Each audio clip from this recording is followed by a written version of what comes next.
of these people.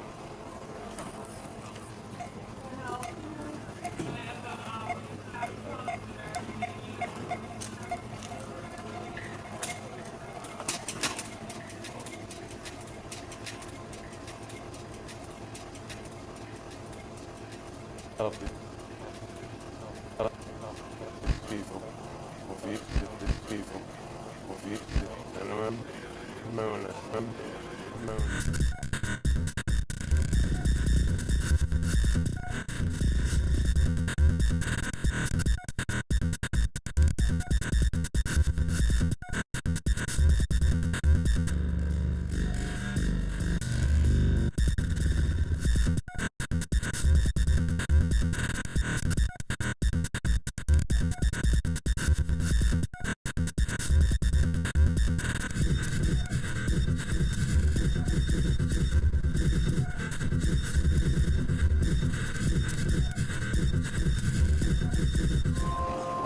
Yeah. Oh, that's sweet. oh gosh, we are live. Yeah, we are live. Welcome to the Geeky Gamer Podcast. This week, I have got a lot of noises going on in my head because I don't know why. All right, that needs to stop. I'm Ken Howl, and I'm here with Bill Bunkum, and we do this podcast every Thursday at 7 p.m. Eastern time zone. 7-ish. Yeah. It's exactly 7 o'clock right now. Yep. I'm gonna put my hands together, I think, and give a little prayer like we do at the beginning of every episode that we've ever done, and do our praise to the one true the one true God of I don't know, I'm not really sure. I'm not great at this. This is a new experience. So What a way to start. bless us, oh thou, in which we are standing. Anyway, this is the Geeky Gamer Podcast. I would like to thank our guest tonight, Shannon Lawrence, for being here. Super cool. We do this every week, and I would like to thank our Patreon people. So please join the Patreon, patreon.com/DreadLore. Thank you, Tim Roberts, Daniel Hulker, Nostalgic, and Natalia Cline. Couchfire Media, for some reason, decided they would do some weird shit to our opening sequence. So they did that. I don't know why they did that, but they did it. And we got Terrible Productions, whoever they are, bringing in the noise, the clout, everything, the real, because that's it. So we're here. We're live. We started. That's it. We are live. There's Pod match. No more. Pod match. I feel very confident about being live right now. Very confident. Yeah. I wrote this little ditty to introduce Shannon, based off of what she's about. So, entered the shadowed realms of terror and imagination, where Shannon Lawrence, author, thrives. Her laptop leaks ichor of horror and fantasy macabre tales, steeped in dread and wonder, have ensnarled readers in over 30 anthologies and magazines, including the upcoming book Myth Stalker, Wendigo Nights. I think that's the first time I've actually ever said that, and soon to be horror breakout. This is gonna scare the shit out of you. The business of short stories, writing, submitting, publishing, and marketing. When not lost in the fevered dance of the the creation or day job, Shannon journeys through the nightmarish, untamed lands of podcasting with her podcast Mysteries, Monsters, and Mayhem. blurs the beautiful with the deadly, treacherous, and jagged insights of audio peaks whispering arcane secrets. I caught their last episode, or one of their last episodes. It was about cults. It was creepy. Yeah, And very much enjoyed it. You can find out more information about her and her books, because there's like apparently a ton of them, at the warriormuse.com. warriormuse.com. Yeah, I'm gonna have you come with me and just introduce me different places. That would be fun. Yeah. Good. Ken was like, "Hey, so I wrote an intro for her. You want to read it real quick?" And I read it, and I was like, "Goddamn, dude, that is an intro. That is an introduction.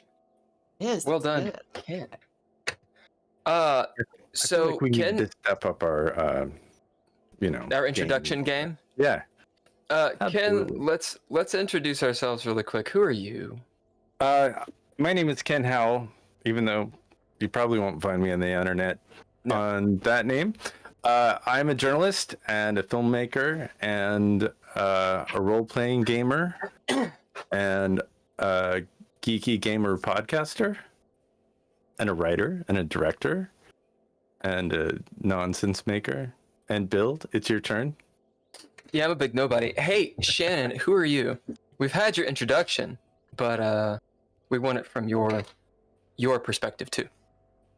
Yeah, I'd say by day, I'm a number cruncher, and then by night, I crunch everything else. But honestly, I'm all over the place. Sometimes, in terms of time, I go to bed at like 6 a.m. So that really doesn't apply. But Nice. there is Yes, that is right.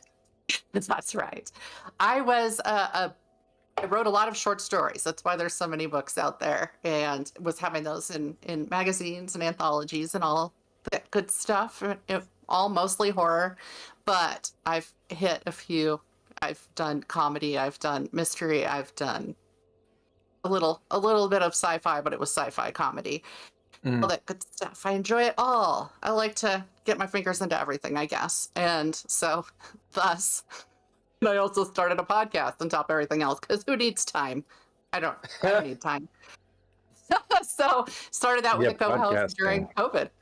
So, Podcasting is extra. oh, it is. I have a friend who work. does the Functional Nerds podcast. Yeah, he was a Hugo winner on a previous podcast he was on, and his advice was don't.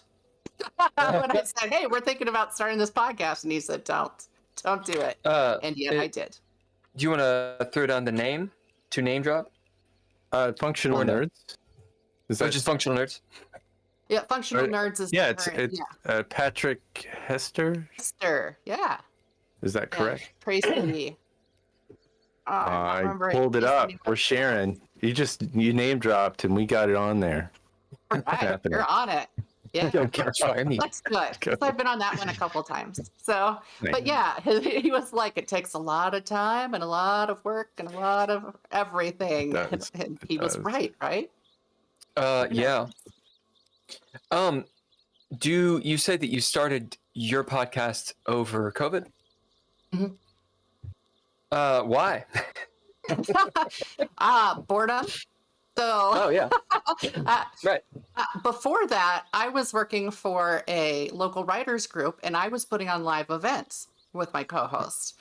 And suddenly, we weren't putting on live events. I had to get a crash course in Zoom real fast and figure out how to get us online and do all that. So that was an interesting learning experience. And I had started listening to My Favorite Murder, a podcast. It's a true crime podcast solely. Yeah. And I was sitting there and I said, we could do this. We were so used to hamming off each other. You know, when you're on stage, there's no editing. So we were used to that. But there is a learning curve switching to podcasting, even if you've performed live. So there's a lot of things, because you when you're on stage, you do fillers. But when you're editing a podcast, if there's an error or something, or you need a pause, you don't want fillers. You want that nice flat line to find and edit out. So little things like that. What is we editing? just were bored and we were going through withdrawal from human beings. What is editing? Yeah. What is editing? So What I caught your last episode. How much effort do you put into the podcast? How much do you like? It was on cults, so do you just kind of spontaneously come up with this information to talk about, or do you kind of do research ahead of time? Because I think we're really fly by the seat of our pants right here. We do some research, tons but of research. But what do you Resources. do? Because I was getting into this. I don't know why cults are fascinating. Do you think cults are scarier than monsters? I think anything human is scarier than monsters, except for human monsters. So yeah, absolutely. Because it's just cults are fascinating. Serial killers are fascinating. Those are two of my big interests in it from a psychology standpoint, because that's something I'm interested in too. So it just broken human brains, really. And do you have a favorite cult? a favorite cult? I wouldn't say favorite. I did cover at Jonestown at one point, and that was a big one. And I actually listened to I think they call it the death tape, but I listened to the recording of him when he was live at the end, Jim Jones, because I felt like, I don't know, I wanted to experience that and listen. It's pretty horrifying. People are dying while this guy's just babbling. And yeah, I did research that and present on that because it's disturbing. And because I like hitting things that are sayings. So I did one on the actual killing that inspired people to say going postal, for example. I did the one about my dingo ate my baby, for example, which Aussies do not like it when you joke about that. No. So of course, what Jim Jones was about drinking the Kool-Aid, which wasn't even Kool-Aid, it was Flavor-Aid. but it was no longer funny after I listened to that recording. I will tell you that, and did the research. But yeah, we do research. We each research our own piece. We don't discuss what we're doing ahead of time, so we don't have themed episodes. And the guest is free to talk about whatever they want. We always ask if you've got a story that's close to you for some reason, something you experienced personally, that's an even better story. Because that's how we started. That was one of my first episodes, was a personal story that came from a crime. So. And did you solve the crime? Are you like a detective, or are you're just interested in retelling the story of the crime? It sounds like it was personal. I mean, anytime a crime is personal, it's very it does add a layer of intensity. That what was the crime, if you don't mind?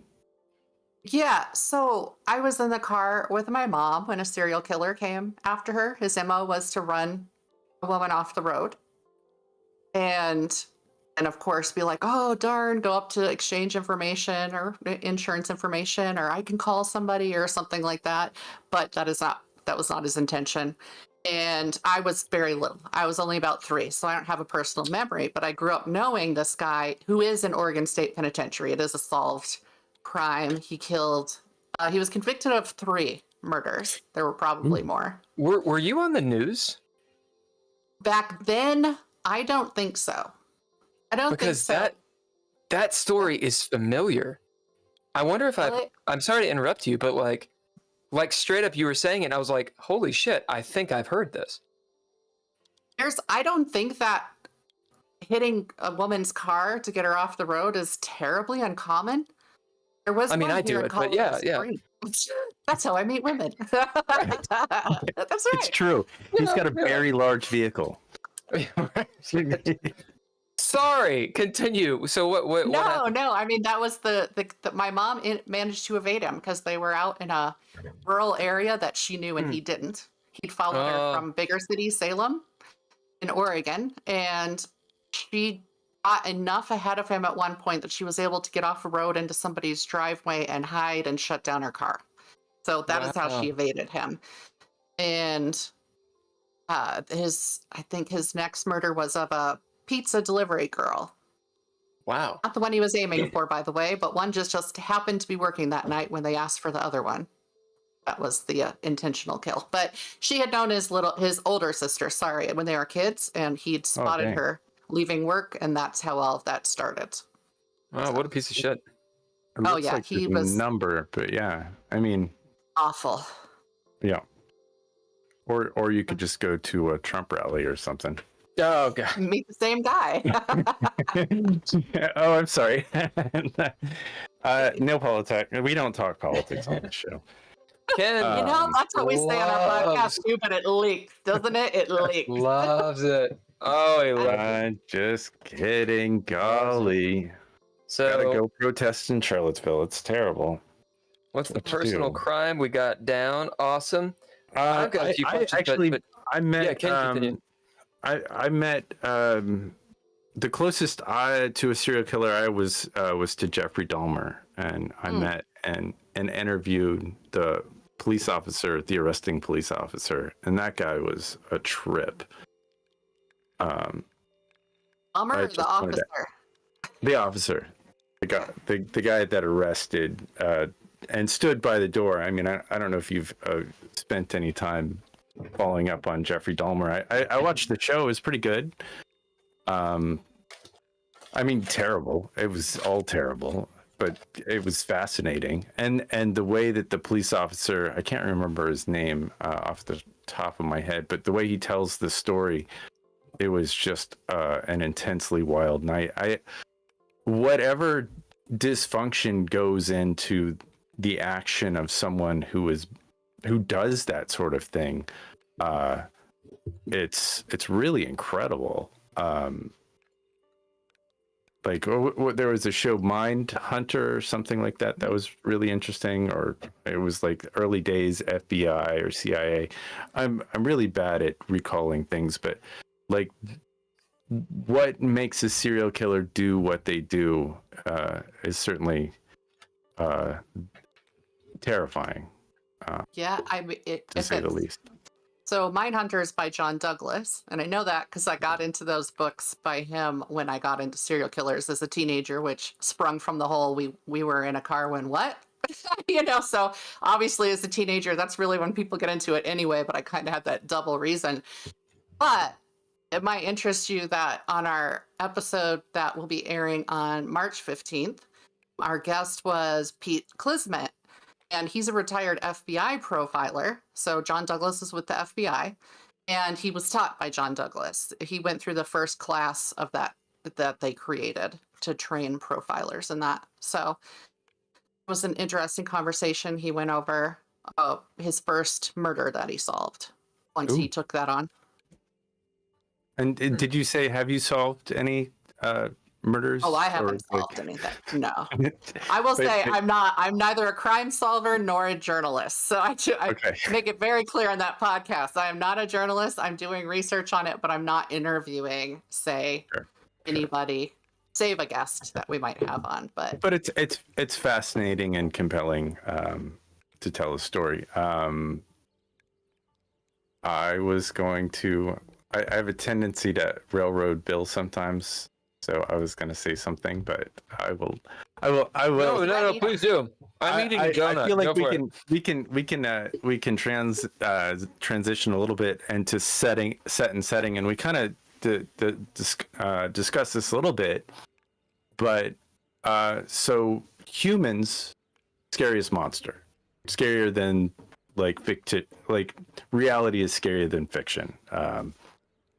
So. What do you think that makes that set and setting, that reality, more scary? Or if you could maybe pick out what creates a scary monster, human or not, to you? is that to me or to Bill? To you. He doesn't care what I have to So say. you're skipping railroading. I speak over Bill all the time. Like, what is Right. Where do you find your monsters? I mean, you've written a number of books. I presume, are they? And I haven't read any of them, so I've not gotten too deep in what they are. But I would like to know, like, are there monsters in your books? And if so, like, what makes them scary? I have a mix. I do have human monsters, and that tends to be more psychological horror, of course. And I think really what that plays up is, for example, an early story I wrote that I had published was Know Thy Neighbor. And it was inspired by, I used to go on many more, but I'm a late night walker. I go out in the middle of the night. I don't have a consistent time, so nobody stalking me can use that against me. But right.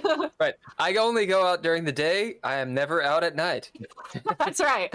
But I don't want to run into people, so there we go. But there's always things that'll happen in the middle of the night and walking around. I live in Colorado Springs, so there's nothing flat here.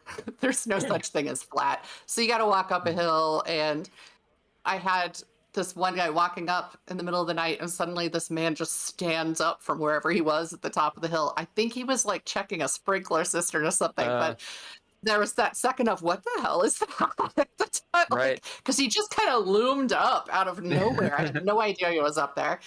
And then another time I got accosted by a neighbor who I guess thought I was, I don't know, casing the neighborhood or something. So all these little things.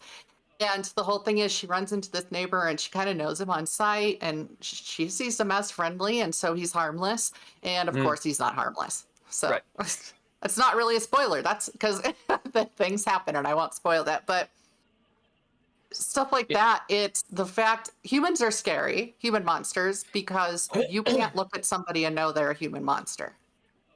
Some of the more notorious criminals, serial killers, I mean, Ted Bundy's always the example, but honestly, Jeffrey Dahmer, do you know how many people still go, oh, he's good looking, he was a good looking guy, he looked harmless, he seemed harmless, he was absolutely the opposite of harmless. And so that, I think, is really what scares people and what to play off of in those stories is like you're the fear taking of the unknown. Well, yeah, and there was a story something that can be safe, where there was a kid or a young person where they had escaped from Jeffrey Dahmer, and the police brought him back to him. Brought him back. Said, that one kills me. Yeah. Okay. So it's about the scariest thing that a person can do.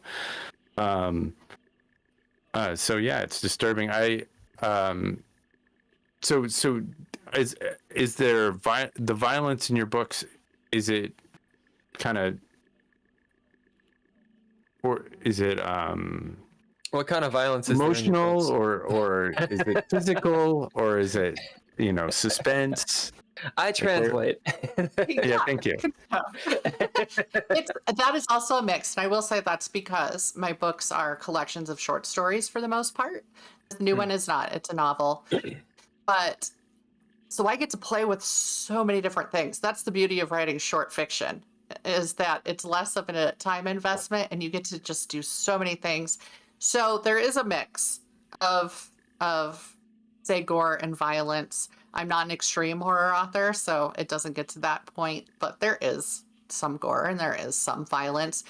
And then sometimes it's purely psychological. So I've got Blue Sludge Blues is one of the ones I'm asked about the most. And it's the name of, I use that as the title story in one of the collections. It gets Blue Sludge Blues and Other Abominations. And it involves a porta potty type thing, one of those rest area toilets with a hole in the ground. That looks like a fun place to go right there. Yeah. Make that cover. My husband designs my covers, and he did that one for me. And that one obviously has gore and it has violence. And I set out doing it. It started out as just an exercise and like, what squick words can I put in here? Because people hate the word moist. So that's an obvious one. I was like, what can I do if I tried to write a story with some squick words in it? And then it just kind of went where it went. But so they're called squick words? Oh no, that's just me. I'm just making that up. Oh, it's good. That's a good. That's a good coined term. I like that. A squick word. Works, right? So it's sort of an onomatopoeia style. Like it makes it's the mouth sound stuff, man. Good word. Yeah. Yeah, and so reading that one, I like to read that one if I'm at an actual horror crowd. versus, just some poor innocence at whatever other author reading there is. If I know I'm in a group that's really into horror, then I'll read that one. And that one is so fun to read out loud because everybody's reacting live when you're saying everything. Yeah. So. Whoa. That's the best I can do for that answer. I've got a point of potential contention, which is my bread and my butter. Humans and monsters. All right, let's have some definitions right quick. Okay. Can you define a monster? Yeah. What's a monster? Now, see, if you're talking about a human monster, it's somebody who we consider depraved, crazy, harmful to other people. And then if you're talking, that's where it really gets stretched, is a monster that's not human in a movie or a book or a story tends to be the other, right? It just tends to be a creature that's different than us. That can be a completely different thing in fantasy, where something like that wouldn't be considered necessarily a threat. And then in horror, though, it's usually going to be a threat unless that's the twist. But yeah, so I think it's a big representation of the other. Is there a difference, and if so, what is that? Like, I know you just gave two different definitions, but I think that's actually the same thing. And what I'm pushing into is what is actually the difference. Well, if we're talking horror, so I'm just going to go there instead of talking about fantasy creatures or something. I mean, if we're going there, it's a threat. It's something different from ourselves, and that would make a human monster and a monster the same thing, wouldn't it? It's a threat, and it's something different from us. I think that Uncanny Valley can come into play, and something that looks like us and is a threat. That's why that freaks us out. I mean, that's a biological caveman imperative right there. Right. Like what? Did you see that movie Ex Machina, or Ex Machina, as some people? Yeah, it's been a while, but yeah, I did see it. That movie fucked with me, man. Like hardcore. I think it's supposed to fuck with you because you're seeing this thing that is absolutely not human, but it has a human face, right? Yeah. Well, and going even further with that, though, even if you humanize something and don't give it a human face, it gets to you. And I'll bring up, say, Christine or Cujo by Stephen King, either of those. I mean, we've got a dog, and I feel bad for the dog like the whole way through. And I also, though, here's my thing with that, and this is why I connected to Ex Machina. Like, I felt for the car, Christine. Christine has emotions in that story, pretty much, right? Like, suddenly this car is humanized in this weird way, and so it's a step off from Uncanny Valley, but it's still enough that I'm like, listen, she's just defending her man. So H.P. Lovecraft, not that I really like H.P. Lovecraft's writing. As a person, he's a piece of shit, but I do like his writing. And it seemed like and if you disagree, please tell me. It seemed like he wrote a lot about the idea of the fear of the unknown. Is that something that you resonate with? Is it something you use? Is it totally different? Go. Yeah, fear of the unknown is huge because that's our lives, though. That's us not knowing what's going to hit us at any given moment, not knowing if we walk around a corner, what can happen to us. I think that absolutely resonates, and that's something to use. It's why I don't set many stories somewhere where people won't necessarily find themselves on a regular day. Because that's excuse me, if that's something like, say, if you're going to the grocery store, you feel like this is a normal, everyday, mundane thing and you're safe. What if it isn't? So it's really about asking that question. What if this normal thing that I do every day that I have no fear of, suddenly there's a reason I should fear it? Yeah, I'm in an acting class out here, and I write some. And I'm attempting to write up this one scene. And I was sitting there trying to figure out, I had all these ideas. But the thought came up, what's the setting? My initial idea was a film noir, because, it's just kind of cool and iconic and all these things, and, a private eye, et cetera, et cetera. But I was sitting there thinking, I'm not a private eye, and Mhm. I've never lived in the 1920s. What the fuck am I talking about, right? And Yeah. I had this sort of mental game of, so how do you build out the setting? Obviously, putting someone in that sort of Dick Tracy, whatever. I know that's like later. I'm trying to think of the Star Trek, the Next Generation. What is it that Picard is always? He always goes into. Oh, it's I'm not losing it's my. not a holodeck. I, It's I'm losing my. I'm losing my Star Trek card here. yeah, you are. Oh, But I it's don't Dixon remember either. something. It's some Dixon, something like that. Oh, yeah. Anyway, whatever. The point is, it's fun because you're like, oh, it's private eyes, or let's say you're going into horror. Oh, it's monsters and sort of these iconic things. But how do you choose, right? Like to do the mundane, to do something that's more iconic. You've written a choose lot. that at any How, given yeah, time. how do you do this? Yeah. It depends on the story and what you're trying to speak to, that then you analyze. So if what I'm trying to get to in a specific story is this could happen to you anywhere, then that's going to tell me what I need to do with my setting. If it needs to be that the setting is kind of a character of its own, right? If you've gone Right. to a haunted castle, that's a character in a way. And if you need that to play it up and to increase that suspense, or for it to play that big a part, then that's when you need to make sure that you've got that right setting. I've got, the middle of the woods is a big one for people. People feel unsafe in the woods. I love the woods, but a lot of people feel unsafe in the woods. So that's another one of those settings where it could be bright and sunny and you can see the blue sky through the green canopy, or there can be bare reaching branches. However you switch that up is going to describe that setting character. Now, what about the voice that you're using and the verbiage? So, yeah, I mean, a lot of these things are just, I will say I'm a pantser, or as they now call it, a discovery writer. So I really don't go in planning anything heavily. I don't go in with a plot predetermined. It just kind of flows with what's working with the mood at the time, and whatever inspired me. So voice is tricky because that's one of those things that they say you really can't teach. you have one or you don't. But as far as the character's voice, that also makes a difference. Because you're hopefully you're in their head, because any character, I mean, as an actor, you have to do the same thing. You need the audience to engage with the character. That's the same thing writers are trying to do, especially in horror. If you don't care about somebody, you don't care if something's going to happen to them. Therefore, there's no tension, right? There's no suspense. So you have to very quickly, in short stories, introduce this character in such a way that people are going to start to care that they might be in danger soon.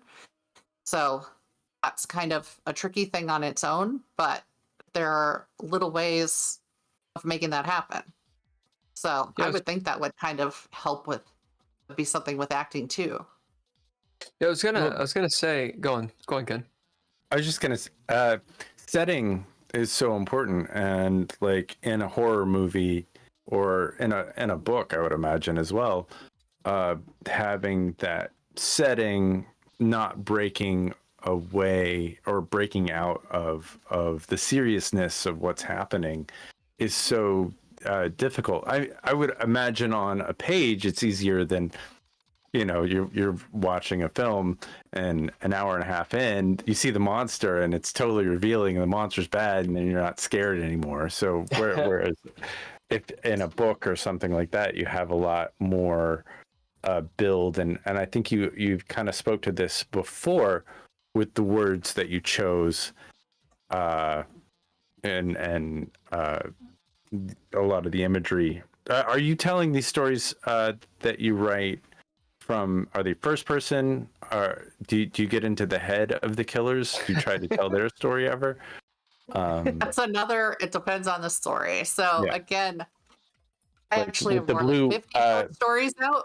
with the So how many short stories are in the Blue Sludge Blues and other abominations? It's how many? Like I'd say probably about in the 13 or so range. okay, so if we 13 to picked 14. one of the stories, and I don't unfortunately don't have one, but where with a striking character in it, like is like where can you pick one of the story and maybe speak to where you're telling the story from? Where are we hearing it from? Like, Could you read your book real? Yeah. just read it. Go look at this and grab Could a you book. just read this book? I don't this- know, something that stands out. I don't know. So I do have one. I've done one from the killer's point of view that was just a flash piece, Mhm. and by flash, that's less than it's just a few hundred words. It's a story told in a few hundred words, and done that in his head stalking somebody, and the tension is built from you're aware of who he's stalking, you're seeing them through his eyes, you're starting to worry about this person, and part of what I played up with him was just his detachment from worrying about her, from being concerned about her as a human, and his excitement at what he's about to do. So, and for the life of me, I can't remember the title of it. I eventually that becomes I harder. know what that's like. I've worked Yeah. on a lot of productions. I absolutely feel you. I can't remember everybody I've worked with or all the films that I worked on, so I get it. You do reach a point where you're like, okay. Yeah, but getting into that mindset as a writer, I mean, what was striking to you? What did you feel while telling their story? Nothing. That was something where I wanted to. So, I've said I'm interested in serial killers, and to be clear, I don't hold them in high regard or anything like that. I don't believe in Let's hope putting not. them on a pit, but there are people who do. That's the scary thing. And they're like, that's harmless. Well, okay, but I do not hold them, and that I'm not putting them on a pedestal. What I'm interested in is how a person can be like that. How can they think the way they think? How can they completely dehumanize another human being? And just look at them as a receptacle and something to do whatever they want to do to, a tool, something like that. And so that's what I wanted to do. Going into that story is I was like, what do they think when they're doing this? What is possibly running through their head? How do they justify this to themselves? So it was really just, I think that nobody who does not exist in that mindset can ever fully understand them. That includes FBI profilers, because you'd have to have something in your own brain that could get how somebody could do something like that. And obviously there are crimes where you can totally get behind what somebody did. Like, all right, that might not have been the right thing to do, but I can understand why that was what they needed to do in this instance. But that's not that kind of crime. So yeah, there's a part of me, I should say, and it could be, I am neurodivergent, and I've spent my life having to understand other people and just to be able to function, right? Like other people do, so that I can present the same sort of face to the public that they do. And so in that really twisty way, I want to understand them, not because I want to copy that, but there's a part of me who needs to understand how people can do something like this. And because at some point, maybe it can become less horrific, but it can't. And that's plain and simple. It will never be less horrific, what they're doing. I was thinking, I don't know why I was thinking about this, but I was. The idea of, stories, monsters, putting oneself in another's shoes. There's this idea, that a monster is the other. Okay, let me ellipsis that really fast. Science fiction, which is not what we're talking about, but we could. Science fiction has a lot of horror in it. Someone described, I think it was my brother, described to me once what science fiction, in his opinion, what it was. And this was his definition. Well, I'm going to tell, do I want to ask you, what is your definitions of science fiction really quick? We'll do that. Science fiction. Yeah, I'll get to a point really fast, but I mean, it's gonna bearing in take forever. mind that I don't Yep. write much of it or anything. I don't So either. growing up, science fiction, well, I was going to say it involves science in it. It tends to be, but the problem is that I tend to watch for science fiction a lot of stuff that involves space, right? That's Yeah, where like I what? tend to go, but that is not the full definition of science fiction. No. So somehow anything with space has kind of been wrapped in there because we view that as science, but so is going under the ocean. Right. Right? Like the Nautilus and such. Yeah. So anything having to do with something that we see as scientific aspects tends to be science fiction. And I'm sure that I'm going to think of like something that counters that. But yes. But in general, I would say that approaches it, which is interesting in the writing community and the sci-fi writing community. So there's an overarching speculative fiction, right? And that's fantasy, science fiction. And for whatever reason, horror has been lumped into that and is a little bit different.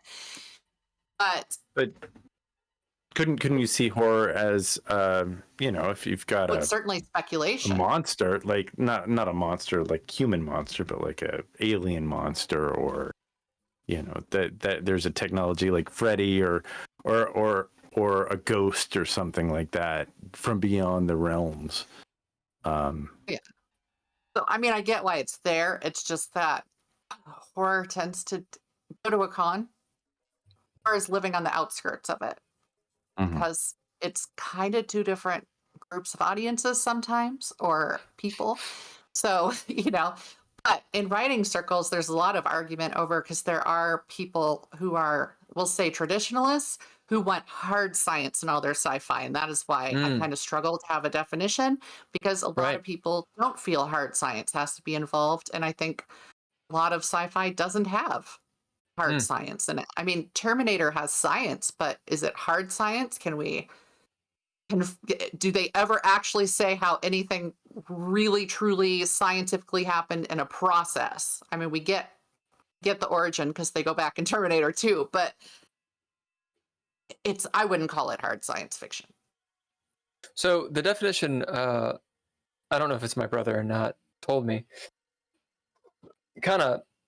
I remembered it for this reason. It kind of threw me. They were like, science fiction is about humans. And I was like, okay, that's sort of a non-statement, right? Because everything is about humans. And he's like, no. What science fiction is doing is it's using the other to talk about humans. So whether you're doing hard science or soft science or whatever it is, the idea is always, for example, in Star Trek, the aliens are actually just humans. They're aspects of humanity. And this could be argued. It's a contentious statement. However, I do agree with it. And I'm going back into my monster mindset thing about how could a normal person put themselves in the shoe of another normal person, or an abnormal person, or what do you want to call it? Everything that's been created has been done by humans. Right? There's nothing that's non-human when it comes to these thoughts and these stories and monsters and these ideas. It's all human, right? There's an argument that could potentially be made that it's impossible for us to fathom something that is not human, because we are human. Thoughts? I mean, yeah, everything, any sort of fictional anything is being created from a human brain, period, right? And it's being created for the consumption by human brains. And just look at, what do we constantly do? We personify, right? Even animals. I already threw out Cujo and Christine, but we personify them to have a better understanding of them. How many people with pets haven't somehow personified or humanized their pets? They talk to their pets. They ascribe human emotions to their pets. And that's just how we as humans deal with life, I think. And we don't know how to look at anything any other way. And then we have these people who are divergent in that they don't even view other humans as human a lot of the time, right? Isn't that wild? Yeah. And we have this idea that that's a good or a bad thing or whatever. Right. which is in and of itself something to dig down into. Surely there's a science fiction that does. I would say Brave New World. I would call it science fiction, and I would say that it does. Absolutely. The idea of othering. I mean, you're looking at people and they have uses. They have their place in society, and the rules are different once you do that, right? Yeah, and we have stuff like tribalism where we bunch into these little groups. I mean, we can use the simpler word of clique, but we bunch into these groups in this kind of self-preservation, lifting way, right? And by doing that, though, we create an other and we ascribe negative things to them and positive things to ourselves. And the only thing I can get from that is that it's self-protective, right? In some way, shape, or form. And so, yeah, I mean, we are also doing that to people all the time. And I don't want to go deep into politics and all of that. But we see that in politics a lot, especially right now, the dehumanizing of somebody who doesn't agree with you about it. And that's reaching really a peak. So we do it everywhere is what I'm saying. There's, I don't know if this is because I have not read. Sorry, I'm giving you like the middle thought, not the beginning of the thought. So Beauty and the Beast, right? I have not read the original. I only know the different variants or some of the different variants of the story. Like, for example, the Disney version. But from what I understand, there's an element to it about this. I mean, it could just be about vanity. Maybe is it a Grimm's tale? Is that a Grimm's fairy tale? Yeah, I don't think it's a happy ending. I think, yeah. I actually don't know. I don't know what the original Grimm ending is, though. I don't remember. It's probably like, someone ends up in a stew. But yeah, the idea of, is the Beast actually a bad guy? This is probably like the Disney version that I'm just yelling at. But, Gaston, let's just talk about the Disney version. Gaston is obviously the monster, right? Mm-hmm. And the Beast is not the monster, and yet he will be the monster. First off, do you agree with that? And do you have anything to add? And then second, yeah, that's it. Do you agree or have anything to add or subtract from that statement? Yeah, I do agree with that. And I feel like that's a cautionary tale, right? Like, don't just assume that because Gaston is supposed to be attractive. He's charismatic. Everybody else wants him, apparently. And so, they will let him get away with anything he does. He can do whatever he wants. And he's actively this monster and they're looking the other way. And then we have this Beast who's stuck alone in the woods.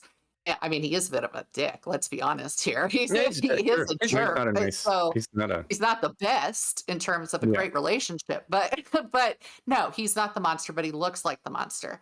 And obviously that's a message we've seen. I don't want to bring up contentious issues, but we've seen it with, to use lesser ones, if somebody has a disease that shows on the outside externally, that it's not one of the hidden ones, how differently they're treated in society and how they can easily be isolated by other people. Oh, sure. And a lot of fear, Isn't that story really speaking to that sort of thing? How we can turn against somebody who could be a perfectly good person because on the outside they look scary. And then here's this guy who's an absolutely awful person inside, but he's pretty outside, so he can do whatever he wants. And do we not see that all the time in real life too? I feel like we do. I think that's why Saltburn was so successful as a film more recently. I feel like that's. Let's not do spoilers. Let's not do spoilers. Well, I don't. I think I think the reason why that film is successful is because people had anticipations. I'm not going to give away the ending, but it's a wonderful twist. I am. This is what happened. And I don't think we should. If you're gonna spoil things, I mean, you can spoil it, but let's make sure that Shannon doesn't. Shannon, have you seen Saltburn? I have. Hey, chat, if you haven't seen Saltburn, you should probably, we might talk about it. Without divulging one of the 18 plot twists that's in that silly fucking movie. What were your opinions about it?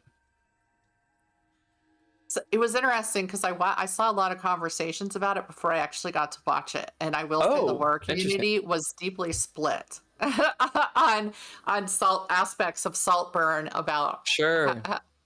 So I honestly haven't really thought through fully how I felt about it. I felt it was effective at what it was trying to do. Yeah. It's kind of like a firework is effective at blowing up.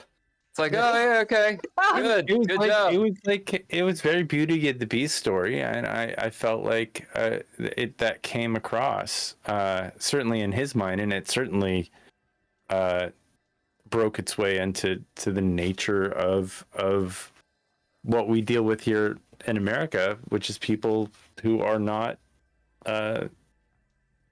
good at being they're just not good.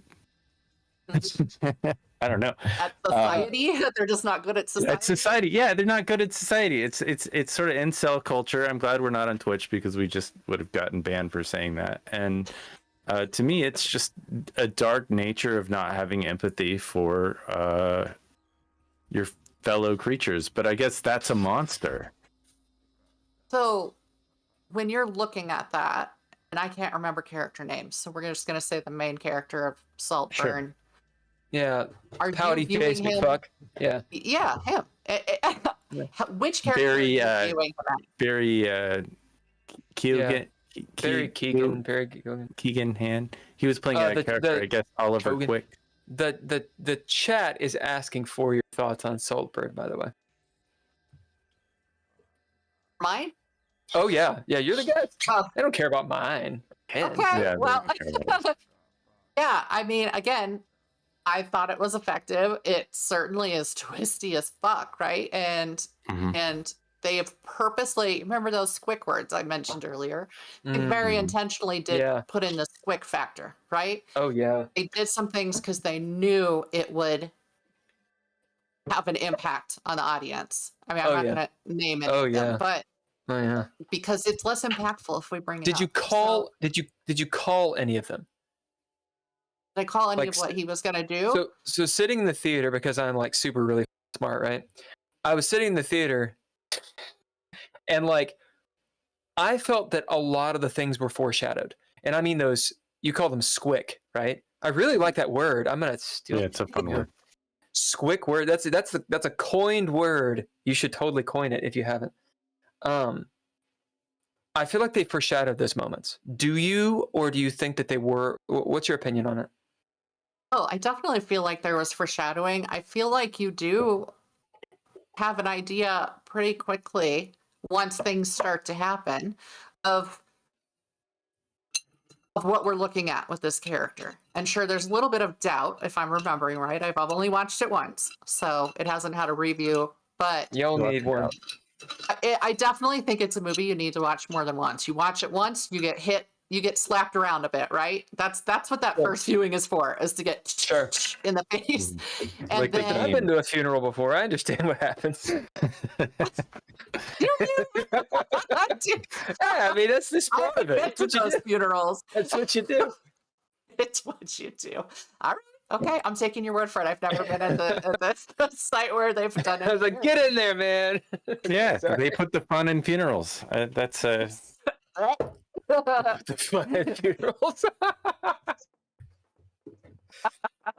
There you go. That's another Favorite one. part of the movie. What was your favorite part of the movie? Without going into detail about like exactly I'm what just happens. gonna say in general, I like how twisty it was. I like how they pulled off the twists, and that it kind of keeps happening. And then we'll just say some of the stuff he did was so kind of reprehensible or repulsive to people that there were things near the end that I was like, oh, that's not nearly as bad as I thought you would do. Did you have that same at the end? Like, I was waiting for something to happen, and at least one scene at the end, like, oh God, oh don't. No, I lost my faith. I lost my faith in the movie. About 3/4 of the way through, I was like, oh, okay. I mean, like about halfway through, I was like, wait a minute. I mean, it got me several times. Yeah. But there was a point that I was like, okay, I think I get what they're doing. Well, I forget the director's name.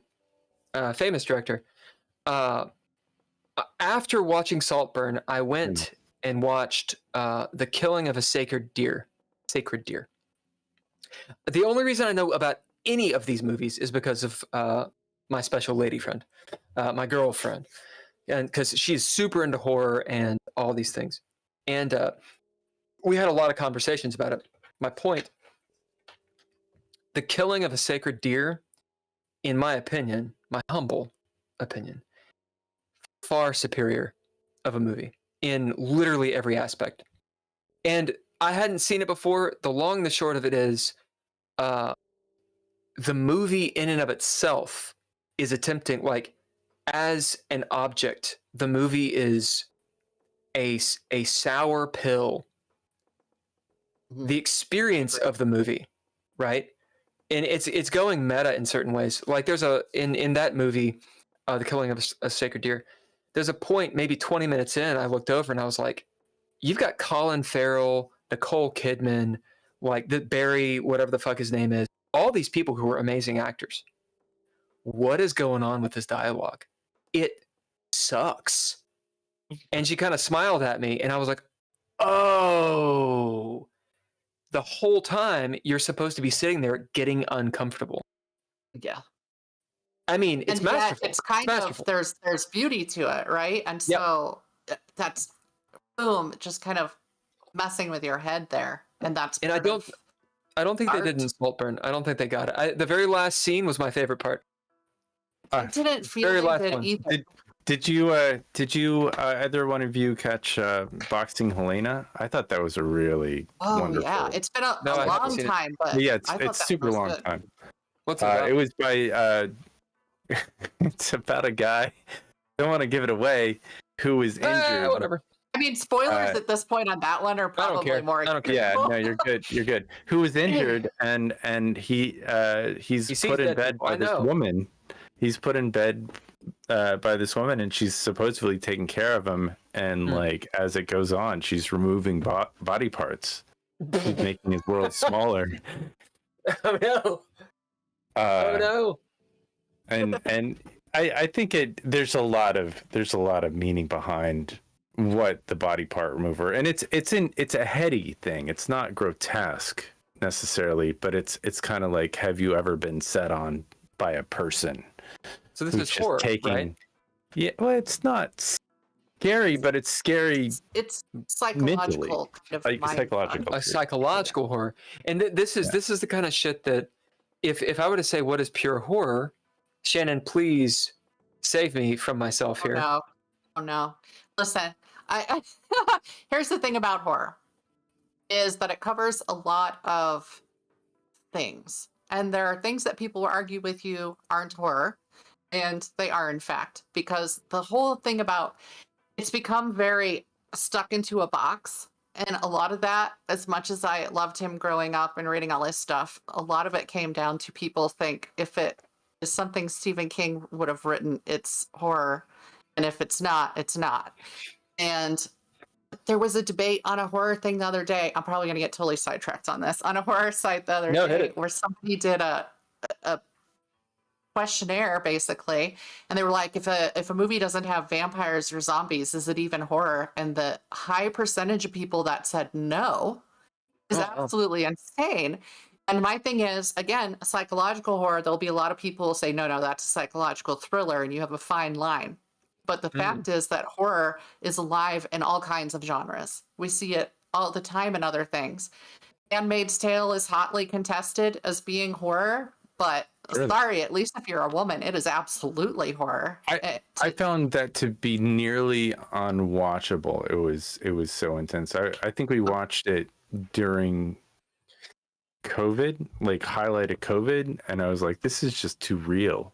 It's rough. Or it was hard. It was a hard The thing is, she took real life instances. So we'll say, for example, Iran, and how women went. If have you ever seen the pictures of when women were politicians and in positions of power? They're wearing what we as Americans would consider everyday clothing, and how that was all taken away from them. Atwood researched places this had really happened. And so if you read the book, it is absolutely intense because the way she makes it happen. And a lot of us women are thinking, oh shit, right now. So look how easily it could happen if you have enough people with the right or wrong mindset to take everything away. So what genre is that? Is that horror? It depends who you ask. I feel it as aspects of horror at the very least. And it is on, I read it because it was on the top 100 horror list put out by a magazine. So Sure. absolutely people who think it's horror. I think it's horror, but there's a lot of people that don't. They can't just consider it.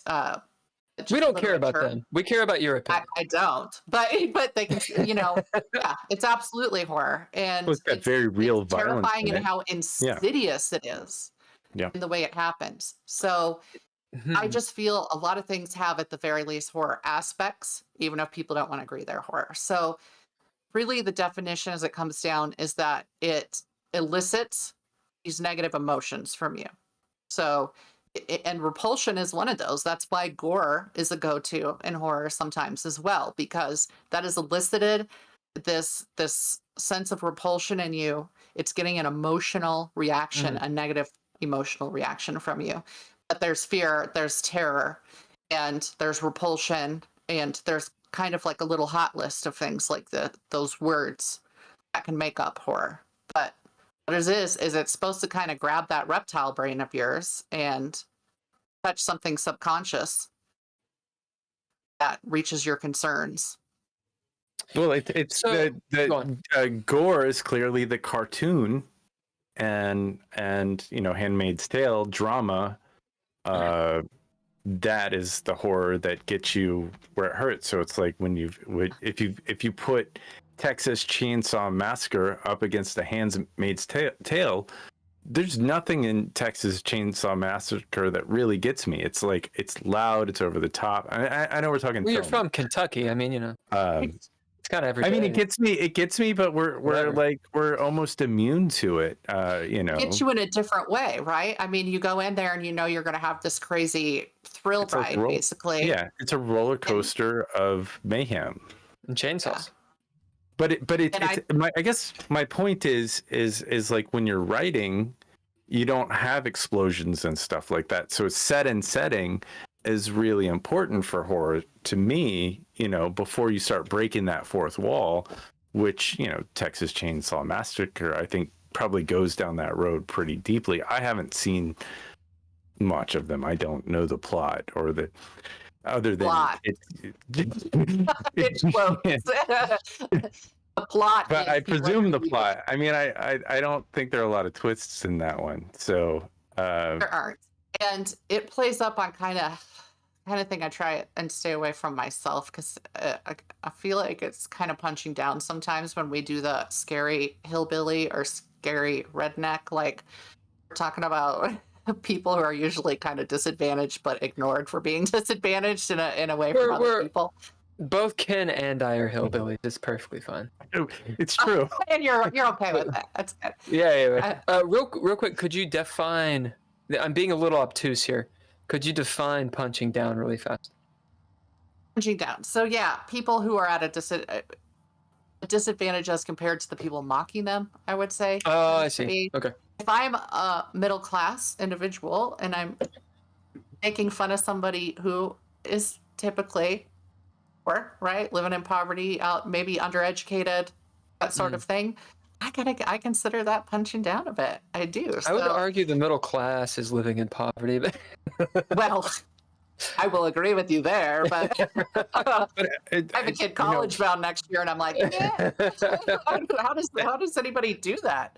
So to not risk getting a little political. Yeah, you're talking about people who are undereducated, but we're in a time now where that is a very real thing, where there's a lot of undereducated people and there's a lot of power behind that. So it's just like, and there's a flipped script saying, don't go to college, get a job, become a welder. Well, don't go to college. It's useless, right? Yeah, don't go to college. Don't go into debt. Work with your hands, do something. That- which might that be is a trade. completely flipping that, right? We're kind of seeing the rise of a certain subset of, I guess, hillbillies, we'll say. And then that means it's not punching down. So, but also, aren't we making fewer of those stories now? Which, because I'm just thinking they all seem to come out at the same time, and like Wrong Turn comes to mind. And The Hills Have, Hills Have Eyes? Yeah. And stuff like that. Wrong Turn was kind of this resurgence of it, because that was years later. So we had what? I'm going to say the 70s. Don't quote me on it.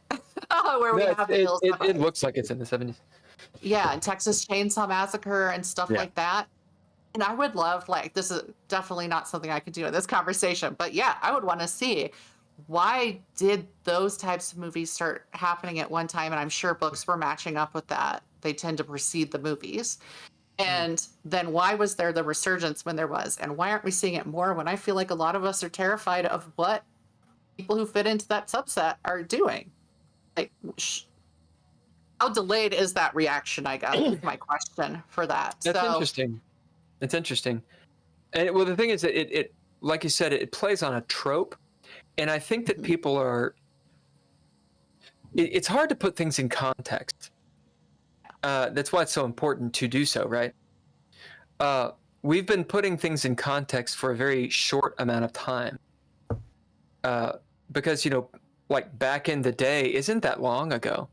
But we kind of act like there's always been film. There's always been, like, everyone's always read. There's always been social media, which obviously there hasn't. There's always been any information you could ever think of at your fingertips. But that's all nonsense. Where I'm going with this is, I don't know if we've gone long enough to where there's a cycle. Right? Like, why were people scared? The second time. Why were people scared? Why were people scared of hillbillies in the 70s? Well, let me tell you, they're still scared of hillbillies. Because when you drive into Appalachia, you realize you are in a remote place that has a different culture. And I think someone went there and was like, holy shit.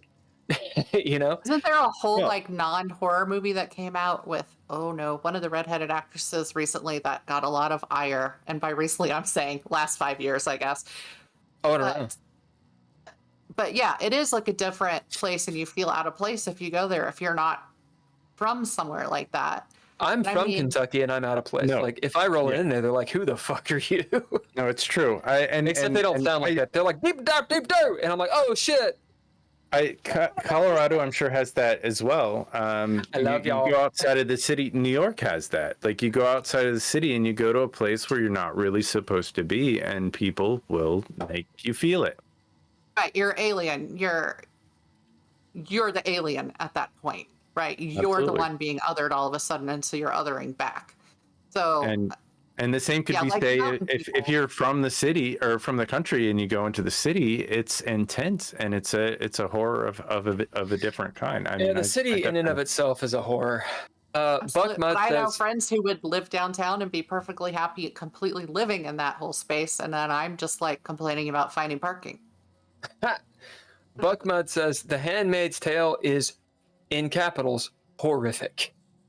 It is awesome. horrific. Good. No, I've had arguments with people about it. So, like, and yes, my arguments have so far all been males telling me that it's not horror. And I'm like, cool. Like, I want you to read it again and think about your mom being in that situation and then tell me again it's not horror, I guess. I don't know how else to get it through.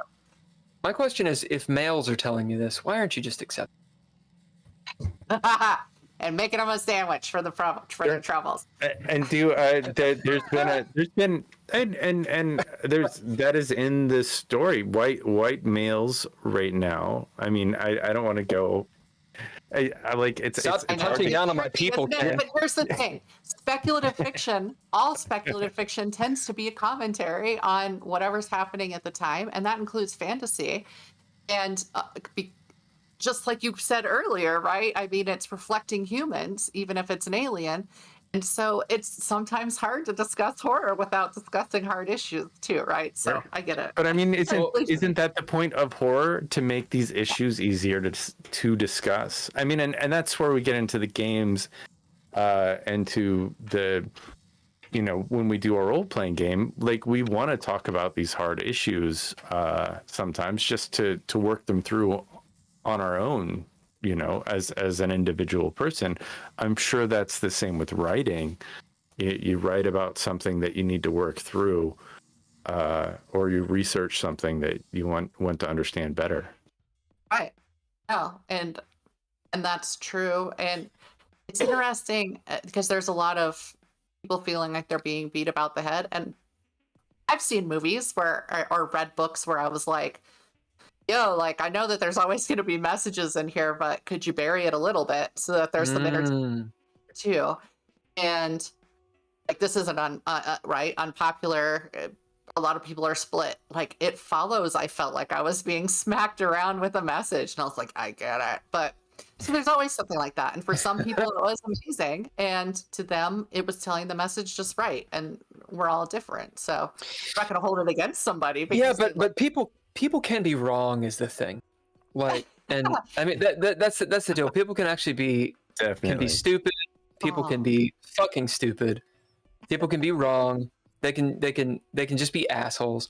Like, and I know on a subjective thing, it's hard to say, to dictate, hey, look, here's who's right and who's right. Yeah. But I think allowing for it too, like, we can make declarative statements on what we believe and have some I don't know. But it depends on the audience, right? But it's not like I'm not an opinionated person. But I want to know your opinion about what Ken was talking about. Do you agree with him? About, like, Ken, you were talking about basically when someone's writing horror or just writing in general, but let's stick to horror. Maybe they're doing it to work through stuff. Hey, Shannon, why do you write? It's not always to work through stuff, but it can be, right? So again, it's just, writing is a spectrum. Like all creation is a spectrum of things. Everybody comes at it for a different reason. There are people who insist that they did not put any messages into their stories, but people got messages out of them anyway. And so were they subconscious from the author, or were they something? I always find it fascinating because, okay, in high school, you have to analyze literature to pieces.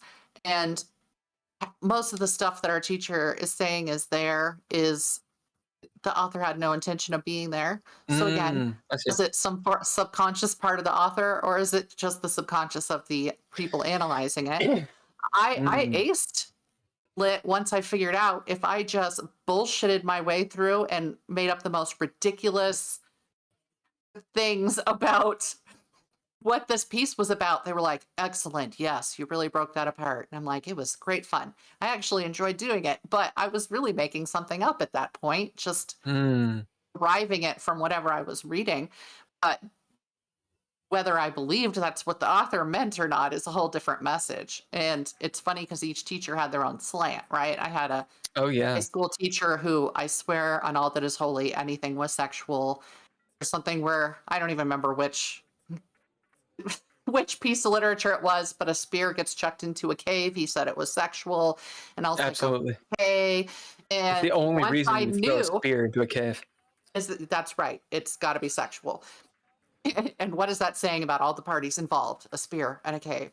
So once I had that keyed in, right, I was like, okay, then I know exactly how to analyze everything from here on out. And you can derive anything you want to out of something. But absolutely, you are going to see chunks of any author, whether they do it knowingly or not, you are going to see parts of their subconscious. Where that becomes problematic and people looking at it is horror authors get hit with this all the time. If you write this twisted thing, you must also be twisted. Right? I think part of what was happening, just to step it back, is that English teachers, they want you to think out of the box. So I think that and I did, so it worked. Yeah.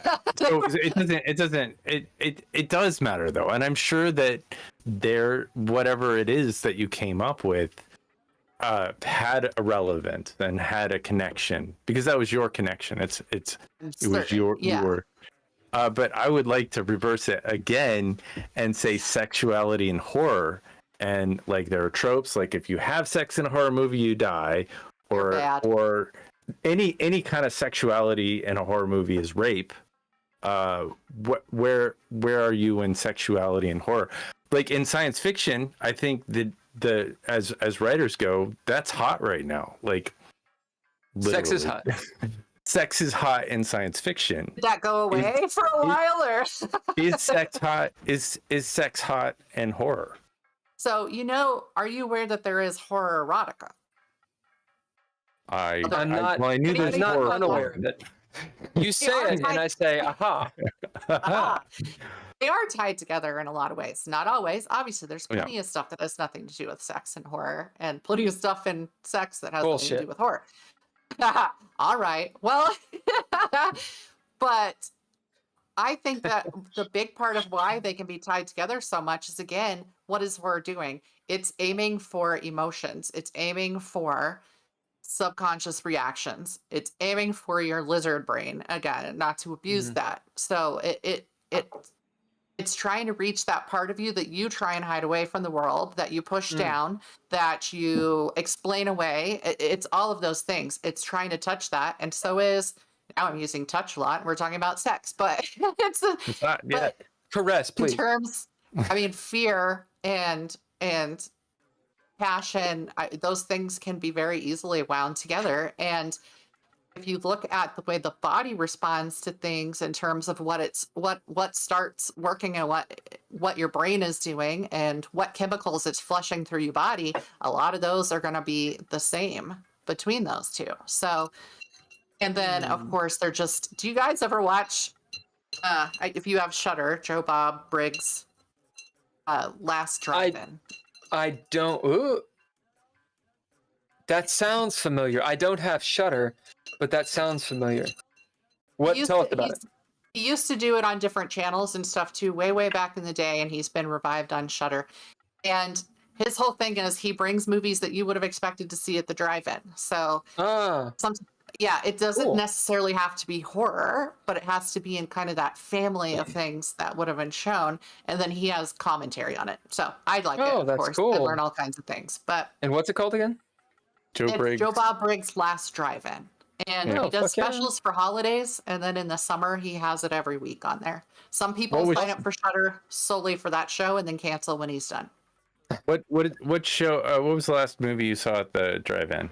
And do you like the band at the drive-in? We still have one in Pueblo, Colorado. It's about 40 minutes south of where I live, and it has been a few years now since I went. We used to, even when my kids were little, we were still going. So I don't know the last one, but the timing.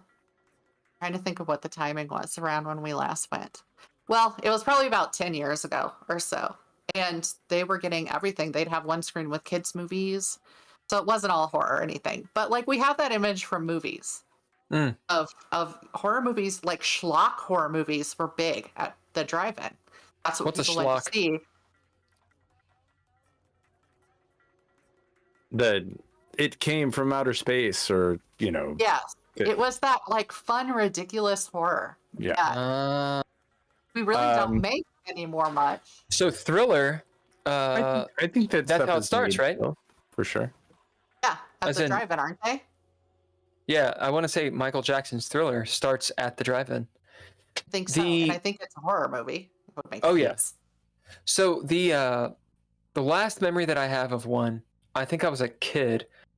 We drove up, and there was like this huge, like it was a speaker, but it almost looked like a microphone, and you hung that on the thing, and it was like on a post.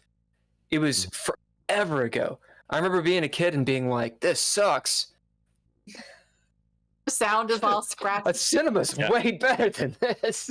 I think the last one I went, like they had a radio channel or two, and they would just broadcast it on the radio. The last film I saw, and it was when it was new, was Naked Gun, I believe. And Terminator. They're remaking that apparently. Are they? Yeah. What were we saying, Shannon? Oh, sorry. I think that was what would that be? Early 90s? Oh man, early 90s. I don't know. It was, what was the dude's name? It's not Lawrence. Leslie. It's Yeah, Leslie Nielsen. Nielsen. Yeah, so they're remaking it, I think, with Liam Neeson. Another L name. Fuck. Yeah, Really? Leslie Okay. Nielsen. Yeah. I do remember, and this wasn't the last one I saw, seeing Arachnophobia at the drive-in because my mom is arachnophobic, so that was a hell of an experience, let me tell nice. you. You didn't know what was playing that night. That went so bad. So I have several questions. We'll see if Ken lets me get through them. Nope. So, true crime. How awful do I want to be? You probably know where I'm going to go with this. You probably know where I'm going to go with this. Maybe you do. I'm a white man. I suppose. I'm a heterosexual white man. I think that's Right in What's that up? age range. What's up with women into true crime? Now, first of all, caveat. It's not first of all. Second of all, caveat. I'm into it too, obviously. However, there is a stereotype that people of the millennial era, I don't know how old you are, I'm not going to ask, although I'm passive-aggressively saying, of the millennial era are into true crime. So dispel these stereotypes or go into the... Go. Tell us. Right. Here's the thing. It is a stereotype probably for a good reason. And there's people discuss it.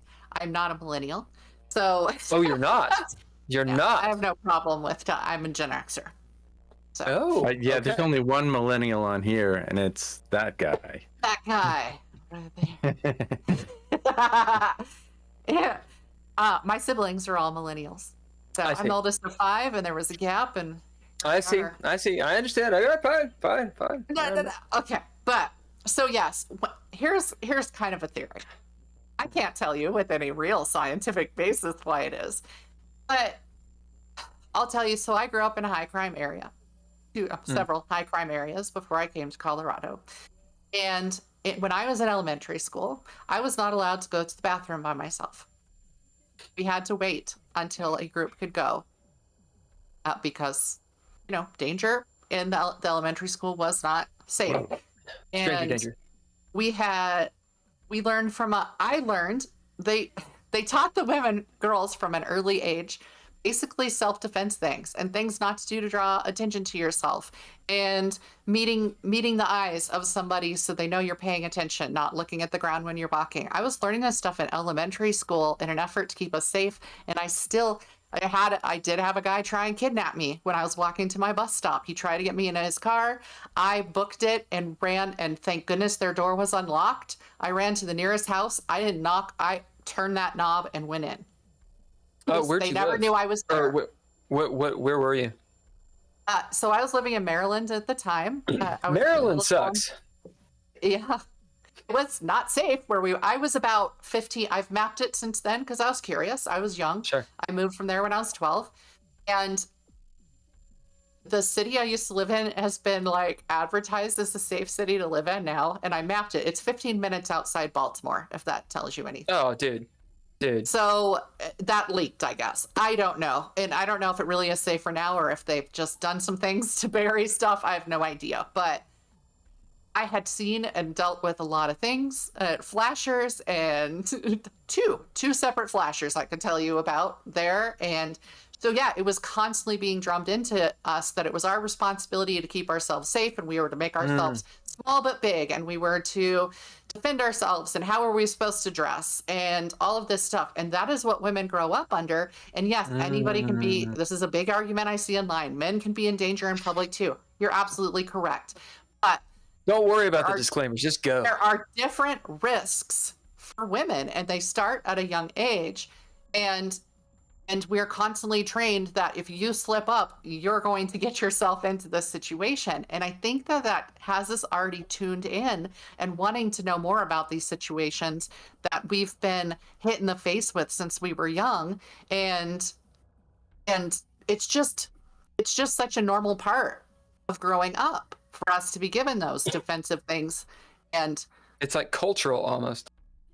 you should see, just for a while there, if I said I'd gone for a walk at 2 a.m. or something like that, and people were like, "That's not safe. You shouldn't have done that." And I'm like, "Would you?" Well, say when you that said it, when you said that like earlier, when you were like, "Oh yeah, I walk at night," I was like, you had a visceral, Well, right? Like, I walk at night. yeah, I've but been you're walking at night. a dude. But I'm 6 feet tall, and I walk He's like about 6'5". 15 miles. He says he's 6 feet. He's 6'5". I walk about 15 miles an hour. So like, you know, I kind of get my presence up a little bit. I don't walk through groups. I mean, I'm smart about it, but I used to walk in LA when I lived there. right? I don't wear headphones. I wouldn't do, like you need to be able to hear, you need to be able to be defensive. Yeah, But yeah, I was always like, do you ask dudes why they walk at 2 o'clock in the morning, or was it just me that should be not allowed to? And I was like, oh my god. Yeah. So it's that sort of thing. I think it just kind of keys us into true crime in a different way because in a way we've been brought up on aspects of true crime. This could happen to you. Here's what you do to avoid it. My partner does not like it when I go walking out downtown. She's not a fan. She's like, I don't want you to walk around. Even Bill is like, when we've gone out drinking or something, he's like, let me give you a ride home. It's like, well, it's cold, but a lot of times I just want to walk. So I mean, I think that there's a wonderful headspace out there. I think it's pretty safe. I mean, people get shot sometimes, but typically by people they know. Sucks. For the most part, I'm sure when you go out walking, you don't see anybody at all. I don't see many people. I'm more likely to I walk somewhere where I'm less likely to have cars drive by, but I am more likely to have somebody drive by than walk by. Sure. For example. What do you... Go on. How much mace do you have? How many guns do you have? Yeah. What? That was exactly my question. I will say that I do walk with items of self-defense on my person. Yeah. Yes. Sure. Good. But at the same time, I'm also going to fight like hell. And again, when I was like 9 years old, I got away from a dude trying to get me in his car. I just like. You don't forget that. So I feel like I am going to, as long as I'm paying attention, as long as you go out understanding that there is a risk. And the simple fact of the matter is, if I walk in the middle of the day, there's still a risk. Yep. There was, I think her name is Jacine Galensky, I want to say. This happened about 96, 97. And she was out walking at a public park here. I live near Garden of the Gods. And I'm not walking there. So again, you can't stalk me there. But she was out for a walk. And once again, we had the vehicle bump. It was two guys in a van, or I think it was a van. And they bumped her. They ran into her. Made it seem like an accident and said, get in the van, we'll take you to the hospital, that sort of thing. So that was broad daylight. So are people not allowed to walk during the day? So there are inherent risks to everything we do. We have to measure those risks. We have to measure how prepared we think we are for those risks. And that's humans in general. That's not just women. That's men and women have to analyze those risks when they're going to do stuff. I just think that it gets pounded into women in a different sort of way. And that makes us more open to being interested in true crime. Maybe not the best verbiage, but I understand what Yeah. So and it's all but legal to run somebody over at this point, so that doesn't even matter. It's like the most dangerous thing for walking, the way I always experienced the world was, getting hit by a car. And I got hit by a car? No. I mean, yeah, I got hit by a cabbie once. But I was pretty wasted. Yeah. So I didn't like do it. Relaxed it off. It was kind of like it was a tap. It was a tap. It was a love tap. I'd also go hiking by myself, and that is very frowned on as well. That's during the day, but again, I get told, oh, as a woman, you shouldn't go hiking alone. And I'm like, anybody can get murdered on hiking trails, and I'm not going to live my life by what y'all tell me I should or shouldn't do. I'm just prepared. It's a wonderful way to find some headspace. Where do you find your creative headspace when starting a new book or a new short story? So often I sit down to write when I've gotten the inspiration or something has triggered an idea. Could be something I read, could be some weird question. I ask a lot of weird questions in life, and so a lot of those lead to story things. One of those, I was a precocious kid. I wouldn't say I'm any less precocious as an adult in that sort of thing, to ask a question that somebody might not expect you to and try and get deep into it. My poor husband gets the brunt of that. If we're watching a movie or something like that, he knows it's gonna come. So he's gonna get asked these questions and be like, I don't know how to answer your questions. But I think it's clear now, right? I'm a big walker. And like you said, it's great for clearing your headspace. It's great for depression. It's great for a lot of things. It's also great for generating ideas or working on ideas you already have. And because you're shutting out a lot of other things, right? Like I'm lucky to have a bunch of parks near me where you can hike. There's even some rock climbing and stuff like that near me. It's one good thing. Colorado Springs has plenty of things against it, believe me. Really? But religiously and politically, we'll say. Oh man. This is the home of Focus on the Family and some groups like that. But it's absolutely gorgeous, and that's why people keep coming here, right? Like, it's beautiful here. You can hike in the middle of that. There's places in the city that you can hike because they've protected stuff. And so I like to just go out there and get into whatever headset I need to write what I'm going to write. But since I also am at my best at night, period. I mean, like, not just in terms of creativity, but energy and productivity. I'm writing in the middle of the night, and I can't hurt when you're writing horror and you're the only person up and the house is making its little sounds and the cats are moving stealthily around the house to make random noises. It's true. Yeah, sorry about the cat. She's persistent. Yeah, so embracing the night, just to be dramatic about it. Turns out I'm a little dramatic. This has been a struggle for me. I'm going to categorize people, as is my custom. You got larks, and you got the night owls. I'm sure there's someone else involved. I am not a lark at all. Now, where I come from, that means I'm lazy, right? Yeah. When I say where I come from, I'm talking about a physical state, right? So we can define it in many ways. If you don't do the 9 to 5, you are lazy, or you feel lazy. That perhaps this is who knows whatever it is. My natural state is at night. Yep. And one of my roommates was like, why don't you just embrace it? Embrace the fact that you wake at noon. And the rest of the country, because I'm in Los Angeles, the rest of the country is their day's over with, right? They're done. Just embrace it. Go ye therefore, rock and roll. And I have had a devil of a time doing that. So how do you do it? So, man, this is something that I could definitely even rant about, right? Because I'm so tired of that mentality, but I understand, right? I've gotten it the same. And it's funny because anybody who's worked with me in any way is like, okay, you're not lazy. I'm very productive in the hours that I am productive. I get so much done. I have a day job, which is actually 2 jobs that were combined for me that I took separately as a contractor.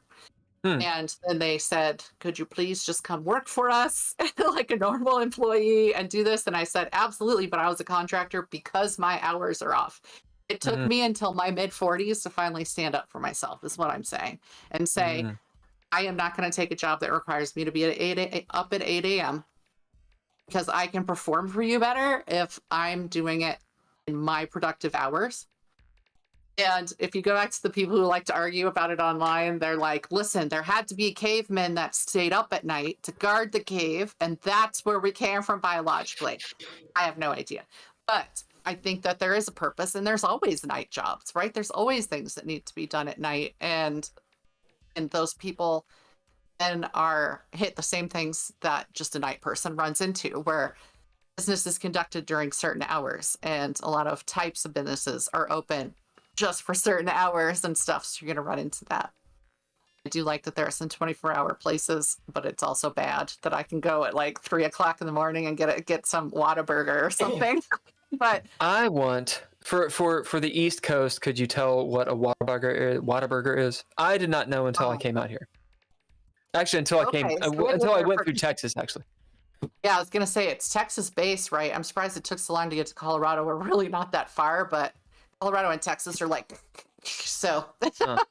Yeah. But yeah, it's a fast food burger joint. I like the honey butter chicken biscuit is what I get because they start breakfast at 11 p.m.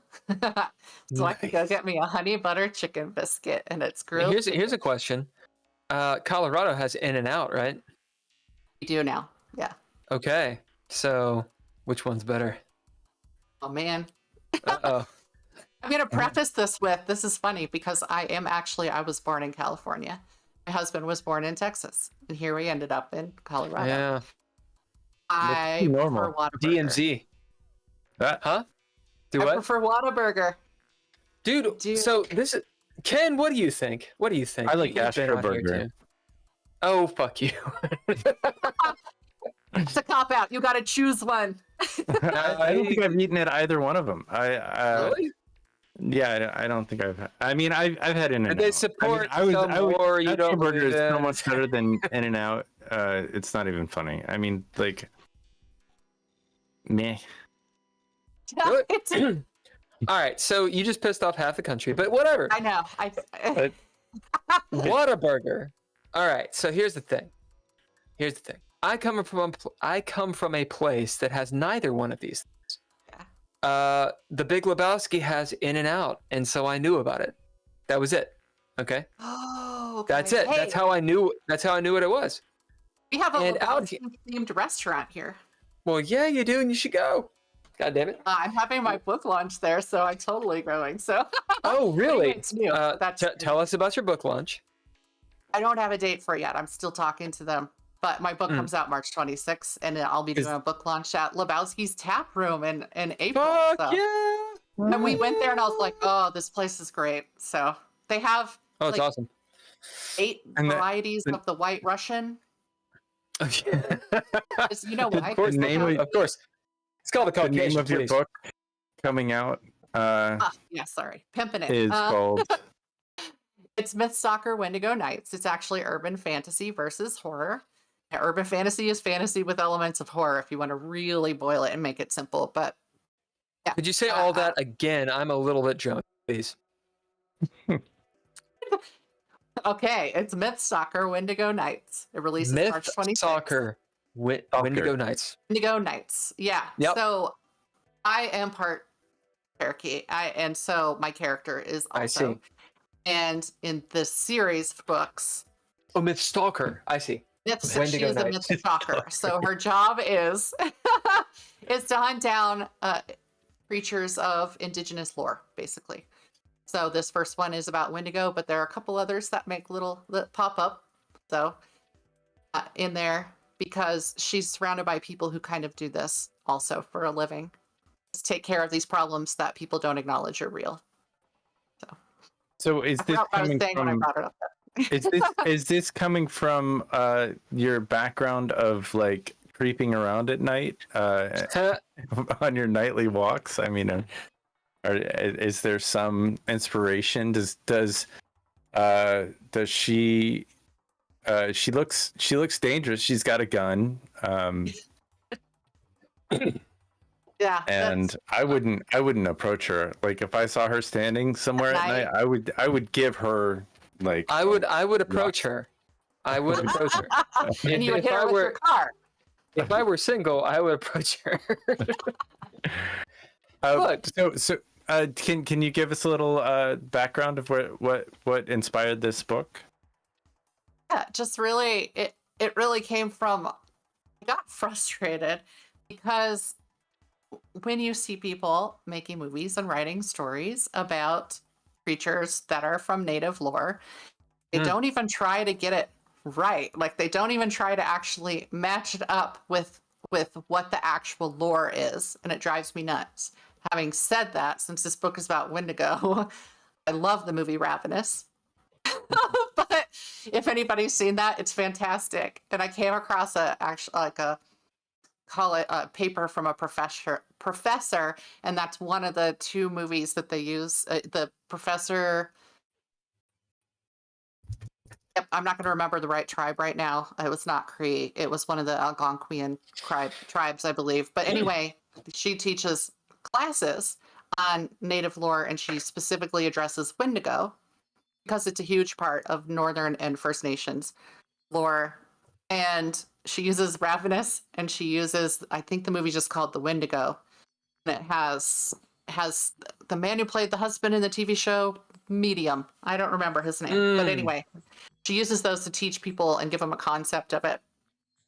But anyway, it was frustration with that and just wanting to have this badass female character who's out there taking care of things that people don't want to acknowledge are real, but also to try to be as true to the lore as I could be.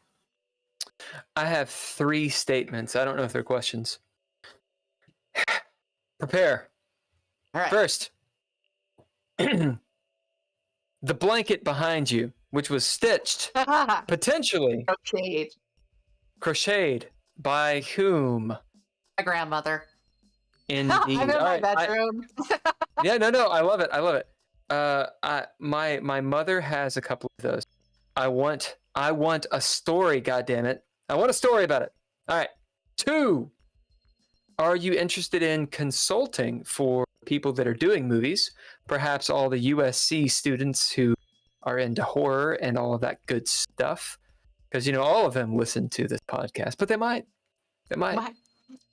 I would say that in general, I tend to not offer myself as a consultant on Indigenous matters because I feel that should be left to those who have more fully lived the life, as in I did not grow up on a reservation, for example. Because you point a direction. What's that?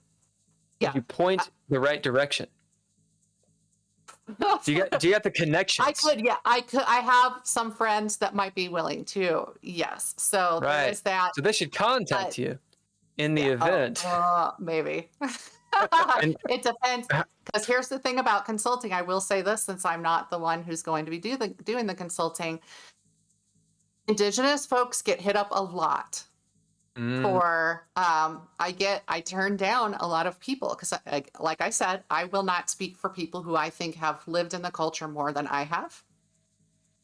My character, I make a big point of my character being in the same situation as I am. I am not going to tromp over somebody else's ground that way. Sure. It would be inappropriate. But I am constantly asked, hey, will you, what is the word? It's not sympathy read. It's the same thing like if you have a character who is LGBTQ, you would then want somebody LGBTQ plus to read this character, right? And I'm losing the term, but there is a term for it. I get it a lot. Hey, I have this Native American character. Will you read it? Well, first of all, what your character is Cree or whatever? Like, I'm not Cree, and so I cannot speak to that culture. No. So there is an expectation that if you're going to hit somebody up to consult on things, then you need to be willing to offer them compensation because this is taking their time and it's taking their energy, their emotional energy, their creative energy, etc. So I'm just throwing that out there. If someone is going to hit you up, they need to pay for your time. Oh, yes. But I will not be consulting on it. But I'm just saying, if I were to refer people to somebody, they should be willing to offer, if not to reciprocate in some way, they should be willing to compensate somebody for their time. It's kind of a big contentious thing. And that's why I throw it out there. But no. I love it. I'm constantly.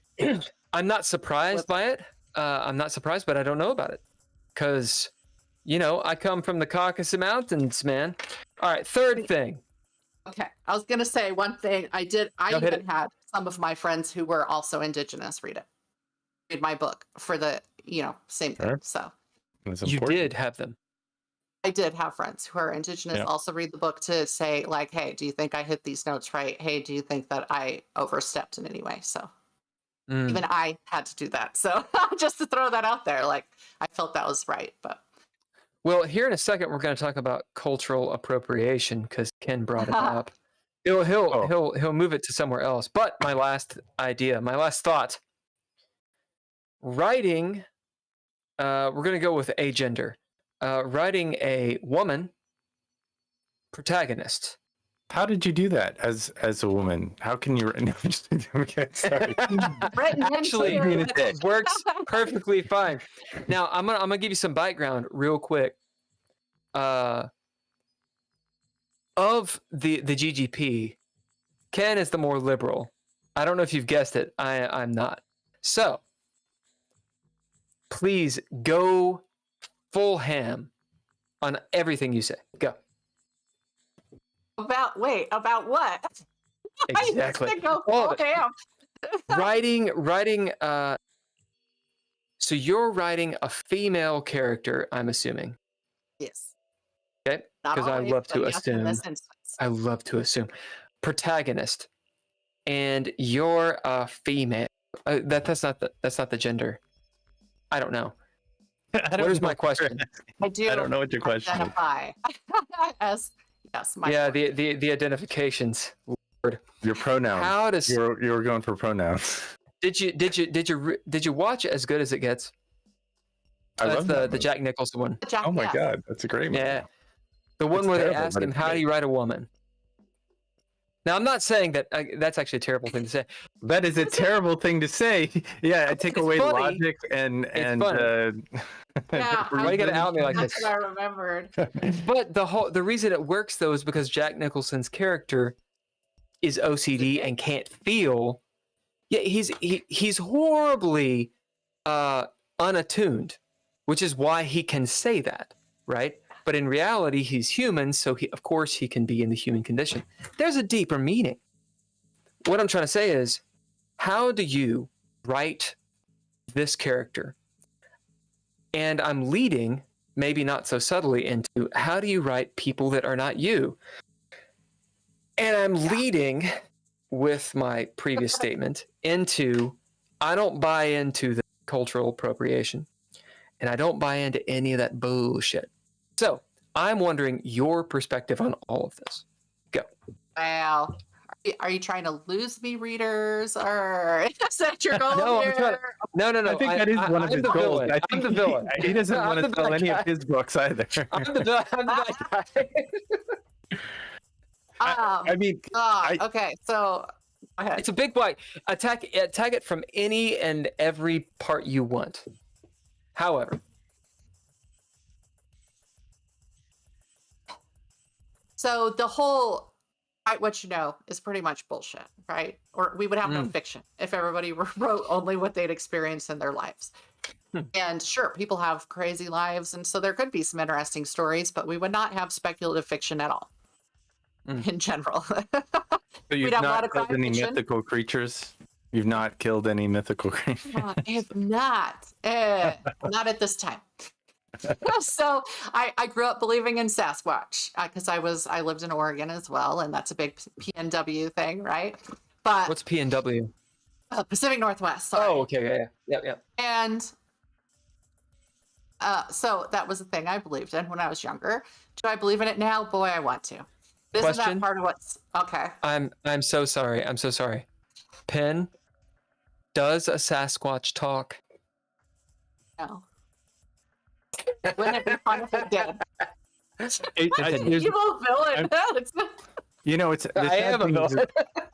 The sad thing is, I have a short film that features a Sasquatch that talks for about 15 minutes. So it's not that's me. why he said it. But that's what fiction is for. Yeah. Continue, please. I'm sorry, I keep on interrupting. So, all right, cultural appropriation. I feel that this is an insanely tricky time. And again, I have pointed out that even for me, I have tiptoed and I have tried to cover my bases, right?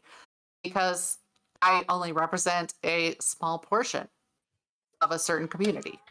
And it's different for me. I represent like 90%. It's difficult being the majority, all right? It's difficult. You're not the majority, though. You're so not the majority. I can't help myself. I have to mansplain. Continue, sir. To mansplain. So, yeah, I can't even give you a right answer. That's the thing, is that I'm still trying to find my way through it. I do believe that you can be disrespectful, and that is what I would consider kind of the cultural appropriation. It being mocking, not doing your research and learning anything about what you're writing about would be like, oh my God, the number of people who wrote to me and said, my daughter's dressing up as Pocahontas for Halloween. Is that allowed? And I was like, allowed? What do you mean by allowed? Is that okay? Well, even if I'm okay with it, I'm one voice among a sea of many that could be hurt by it. You know, they have shown through studies that, ooh, here we go. I guess let's just get rid of all my reading. They have shown that mascots, for example, the native mascots do psychological damage and do cause harm for indigenous youth. So they've been looking into that, but a lot of people don't want to hear it. And somehow a mascot is more important than a group, an entire community of children's psychological well-being and place in the, so like, that's the thing. Everybody's going to have a different response to anything, and you can't speak for a bunch of people.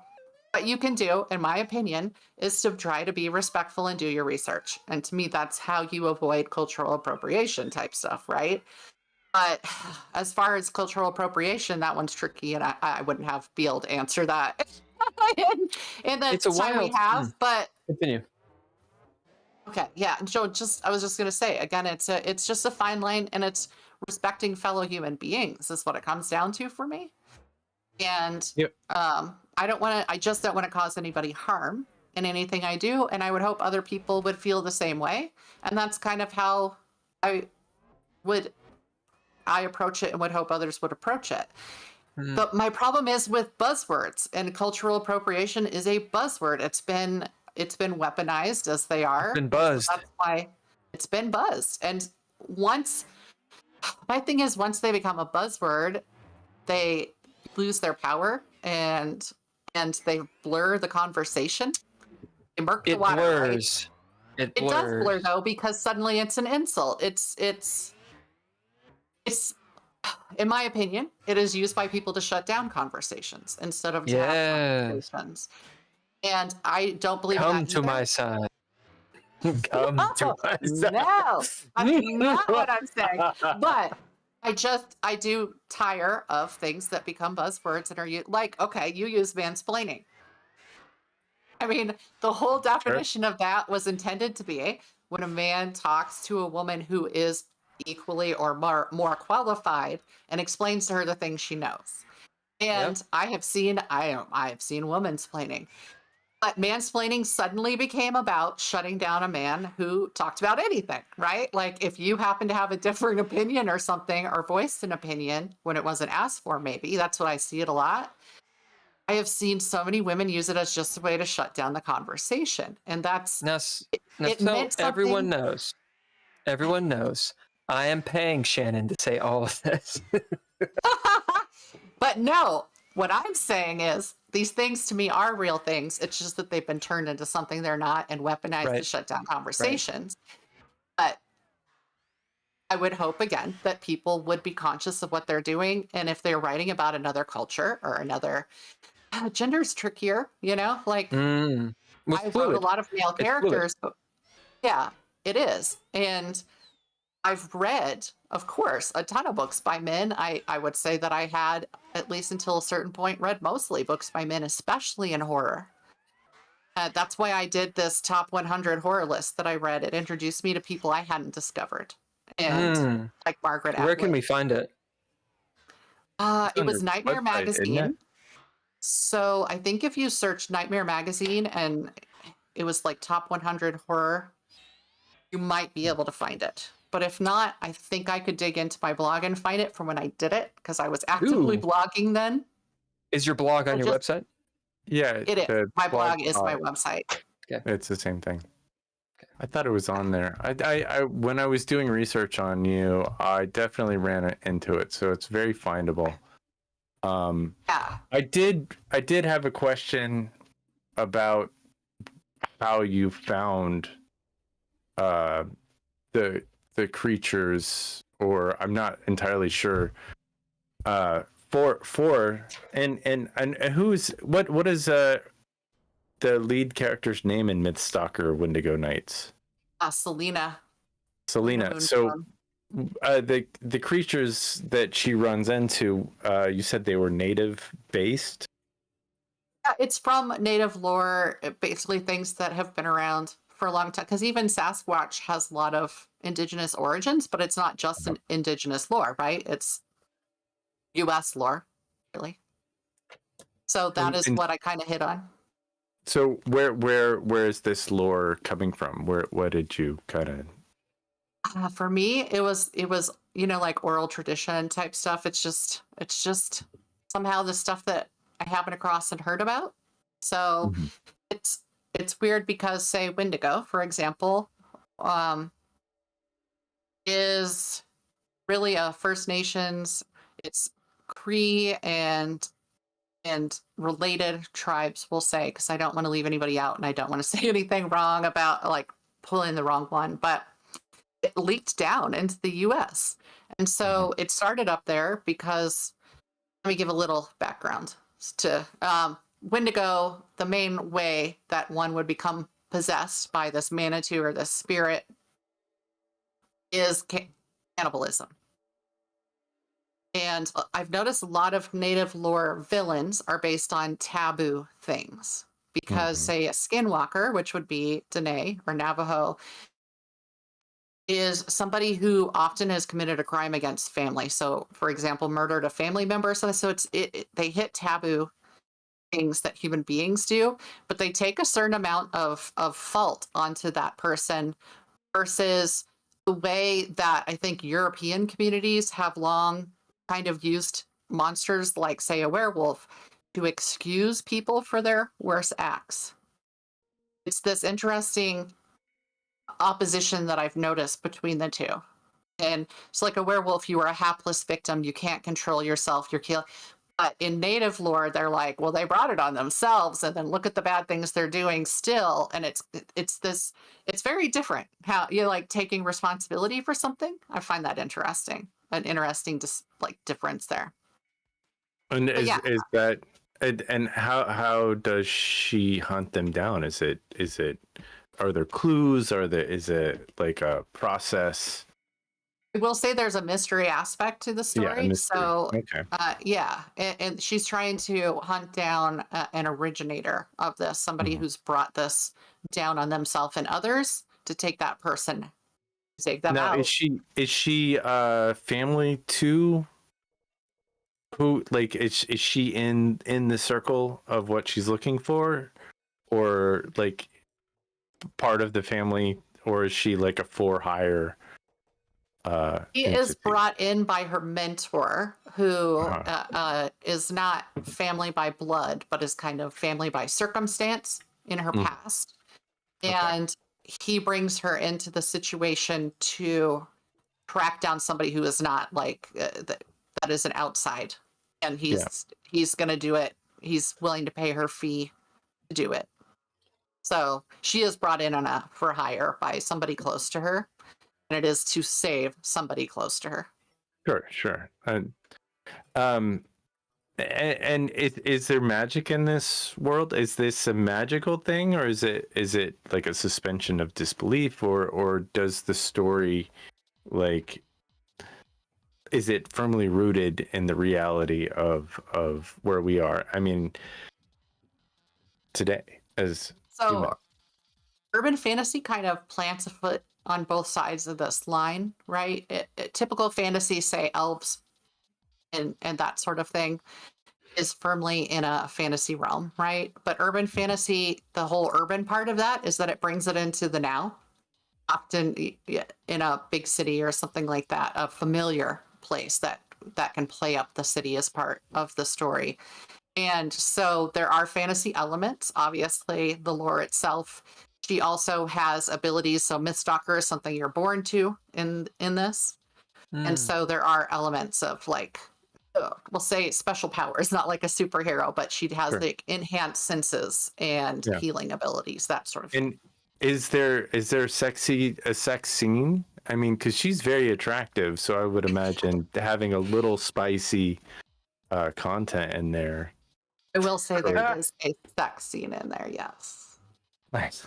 I mean, that's selling. I mean, that's selling in fiction right now. That's like we were talking about. It's very hot. So, like, is this the first in a series that you're planning? It's intended to be the first in a series, so All she'll be going different places each time, chasing something different. Ooh, Very I have a cool. question. Hmm. Do you need someone to record an audiobook?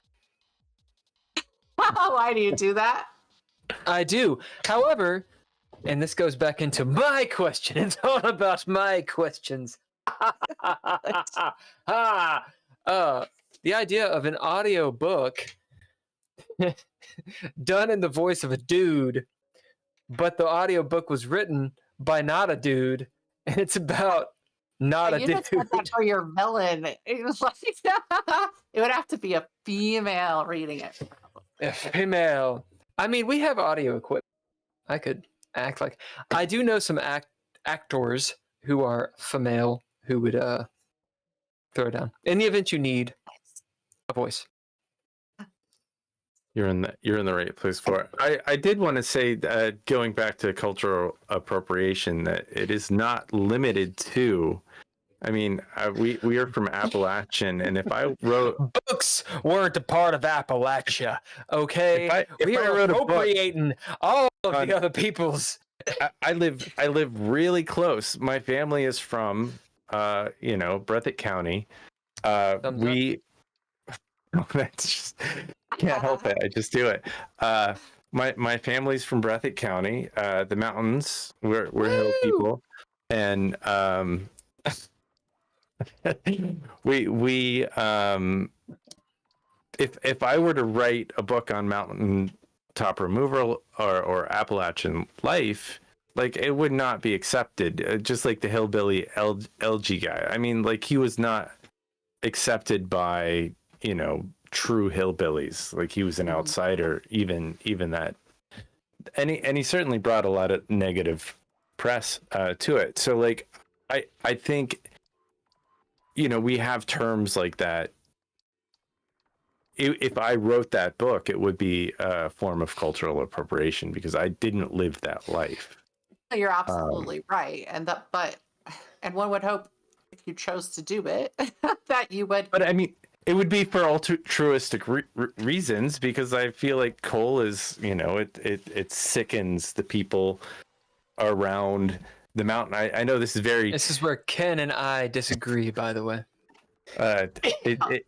If you can't drink the water near a coal mine, you can't. It doesn't really bring jobs into town that pay very well, and it's just it is an endless amount of terror for everyone involved. It's like the ocean. Yeah, it's like the ocean. But I mean, we do that anyway, to, like, in every aspect of our lives. It is So the cultural horror that we don't. appropriation. Cultural appropriation. What, before I say the statement that I'm going to say, I'll just say the statement. Cultural appropriation is bullshit.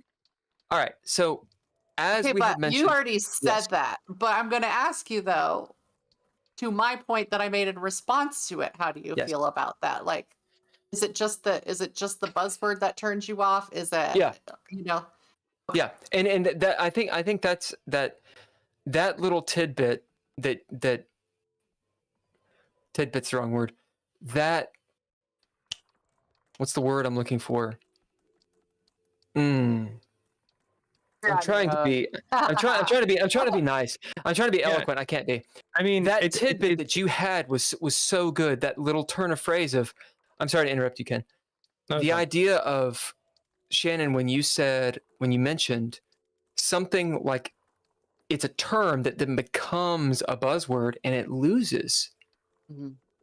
Yeah. What the Like entire reason that it was a thing. Yeah, somebody says woke or canceled or incel. I mean, I stick by incel. I'm gonna keep that one.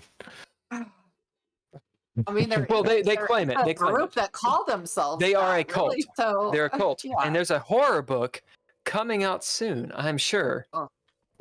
I'm sure, Should be. Shannon Lawrence. This should be maybe about horror and incels. Oh my god. The idea Horror. of cultural appropriation. So my argument is a little flaccid. See what I did there? We are, oh God, I can't believe I'm about to say it. We're humans, we are. Speak for And yourself. best case scenario, in my humble est of opinions, is that we realize it. That we are humans, and the other could be someone else, maybe. Non-humans. let's attack the aliens that we don't know You about. will. That would be awesome if we could treat each other like humans. And part of that is, yeah, there's different cultures, so you experience them, and you're a white dude who moves to Japan, and you put on a fucking kimono, and you look like a goddamn goofball. And you are, in fact, appropriating that culture. Go fuck yourself. Yes, because that's what we do. If we have these roadblocks, these fences, we'll say, that say, no, this is our culture. Go fuck yourself. Your culture, my ass. You were born into that shit. It's not, you don't own it. You don't fucking own that. The whole point of what we're doing in this life is to understand, is to appropriate. We're in goddamn America, motherfuckers. That's what we do. Yeah, we appropriate. We would have never had Vanilla Ice if, Even Vanilla Ice God. apologized, okay? He apologized.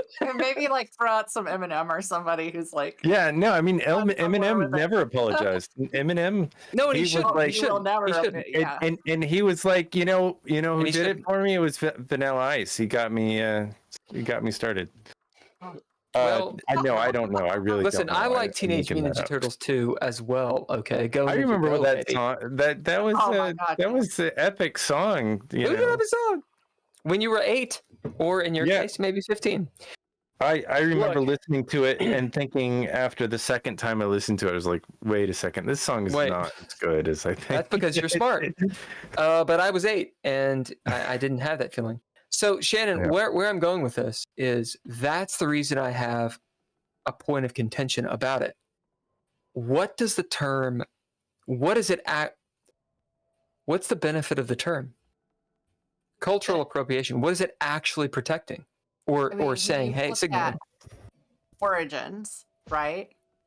When you look at origins, it's meant to just bring awareness to an issue, right? A harm, something that it is problematic in some way. Then again, it gets blown up and it becomes this ugly alternate thing that will instantly shut down any conversation on anybody's part. And so, yeah, it's dead now, right? But as you said, your example of somebody moving to Japan and starting to wear clothes and stuff like that.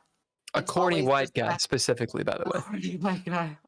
It's always Yeah, going but to what come does it back. matter? from I mean, the- what if it, right? I'm like sorry, anybody should be continue. able to do it. From anybody should be able to. I mean, look at the Fighting Irish. There are people who don't love that as a representation of the Irish who also came to the U.S. and they got beat up where they were. Then they came here and they got beat up here. Watch. Yeah, but Gangs the of New Irish York. love it. The Irish love it, though. Not all of them do. Yeah, no, all of them. That's the thing. All of them do. So, Hey, chat, all if of there's them, an Irish all of person them. who doesn't, if there's one of my roommates, I mean, I'm Irish. in- I don't necessarily, You're not wear Irish. green. I am You're not Scottish, Irish. English. I'm a you're not mutt of- Irish. You Like, can't I'm be like- everything. I'm like a 33%. Well, actually, that's not true. I'm a 20% Irish, 20% English, 20% Scottish, and like Shannon- 40% Shannon, Cuban. what are you when it comes to ethnicity and culture and all that good stuff? am I? I'm not. I'm also a mutt. I'm not going to give out percentages. Just I don't know them. But Yeah. But B, people are German, nasty right? about blood quantum stuff, and so that's nobody's right to know ever or Yeah. ask. Oh man, that's It's used as an attack a lot. that's so. a horror thing in and of itself, isn't it? And that's No. that's the point. So I went to Dublin, and with one of my very very sweetest friends, a guy named Waka, very cool guy. He took me through Europe. Anyway, we went to Dublin, and we're rolling around. Everyone is incredibly nice until they heard my accent, and then they got all salty, and they're like, "Oh, I'm gonna fuck with you," which was awesome. When they heard your accent trying to be Irish. Well, yeah, of course. The entire time I was attempting to. Come on. Yeah. I was like, hey, what are the sites? And they're like, oh, the fucking Spike. And I was like, Spike? I can't do an Irish accent. Like, what Spike? In Dublin, there's like this big pylon. It's a big spike. And like, yeah, the fucking Spike over there. Anyway, regardless, I said, yeah, so, you know, I'm rather Irish. Look at me. And the woman, she said, oh, were you born in Ireland? I said, well, no. And she said, oh, do you have an Irish passport then? Well, no. Well, do you know anything about Ireland? I was like, you're a fucking leprechaun, you fucking... Probably and that some was fake things. You see what I'm saying, though? She was like, listen, I understand that your ancestry is Irish, but you're not Irish. Right. She was not that polite, which was great. Yeah. It was great. And then she told me where the nearest pub is where I can go get some fucking Guinness and like some Lucky Charms. And I was like, Yeah, thank all- you. You needed a equal when drink it's time to after drink. that. Yeah. No, I'm just gonna say, again, for me, it comes down fully to what your intentions are and what effort you put into it, and whether you're being respectful or mocking and disrespectful for anything. Yeah. Right. Like, Absolutely. I just want to belong, dude. Americans are different about where we came Go on. from, right? Everybody knows where we came from, and everybody else is just like, yeah, I came from here. I'm from here. This is my place. I'm Irish because I'm Irish. And we're like, I'm part Irish too. And I mean, my name is Shannon Lawrence. My maiden name was German. So, like, I sound very Irish by name because my name is Shannon. And if you go to Ireland, I'm going to hear my name everywhere. It's an airport, there's a river, right. But I am not Irish. And it'll be spelled with like 10 or 12 different letters. Right? My ancestors, yes, I have some from Ireland. So yeah, we're weird in the U.S. about stuff like that, and I think that we are. Really differ from other places about other countries and how we look at that. I think part of that is if you're born in Ireland and you come from an Irish family, you have traditions, and a lot of that just kind of got tossed right up in the air here in the U.S. If you were already here, it got stolen, stolen from you because, it was illegal to practice like a lot of indigenous traditions and religious ceremonies and stuff until not that long ago. So it literally was stolen. Like, you are not allowed to do this or you will get in legal trouble. So that's what I mean by that. Not. I understand. No Irish need apply. I get it.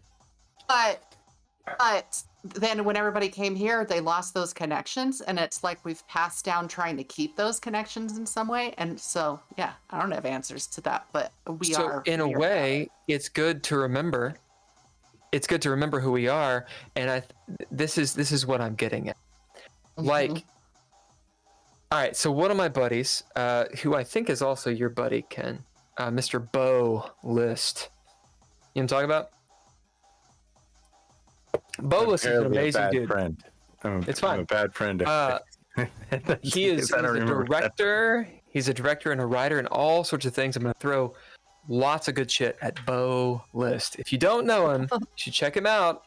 The dude rocks. Theater, drama, etc., etc., etc. Huge proponent for many things in Kentucky. Point. Bo was telling me a story. And he was like, oh, yeah, so it turns out that I am related, he says. As in, he is talking about himself. He is related to Muhammad Ali.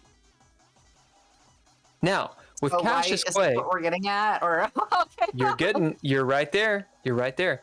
So, Cassius Clay, there was this whole thing in the Clay family that they are related to Henry Clay.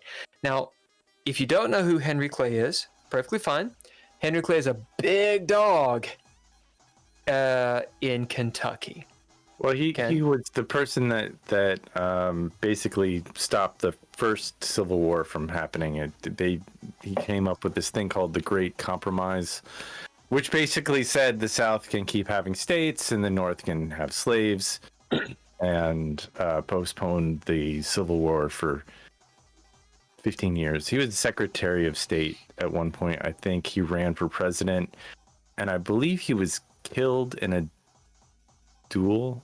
Yeah, it makes sense. It's probably over, like, coal. Anyway, the point is, come on, that was a throwback. Callback. Henry Clay, whether he's a good guy or bad guy, probably not the best of guys. To be completely, I think he died in 1850. That's just in my mind. Point is, he's a big deal in Kentucky. His name is Henry Clay, by the way. Yeah. So, as you might imagine, Cassius Clay, people were like, oh, well, they were just slaves, and so they took the name. Well, they were like, no, turns out we're direct descendants. Well, as it turns out, according to my good friend Bo List, which I'm going to throw his name down because he's that good, someone approaches him. They're like, listen, we need your blood.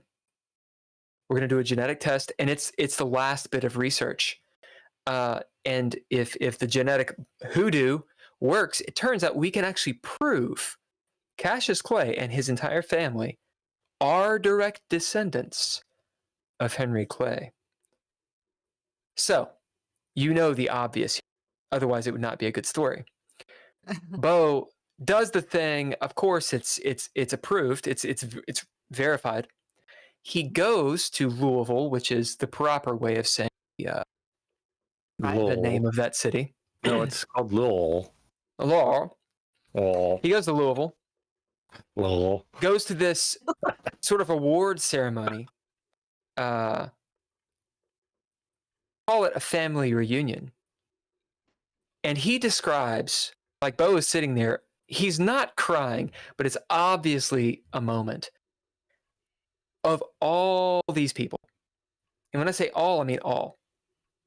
And one of them is Muhammad Ali's brother, who I believe is afflicted with the same disease. I think it's Parkinson's, Anyway, by the end of it, the brother, whose name I can't remember, tells him we're family. Bo is the whitest motherfucker you'll ever meet.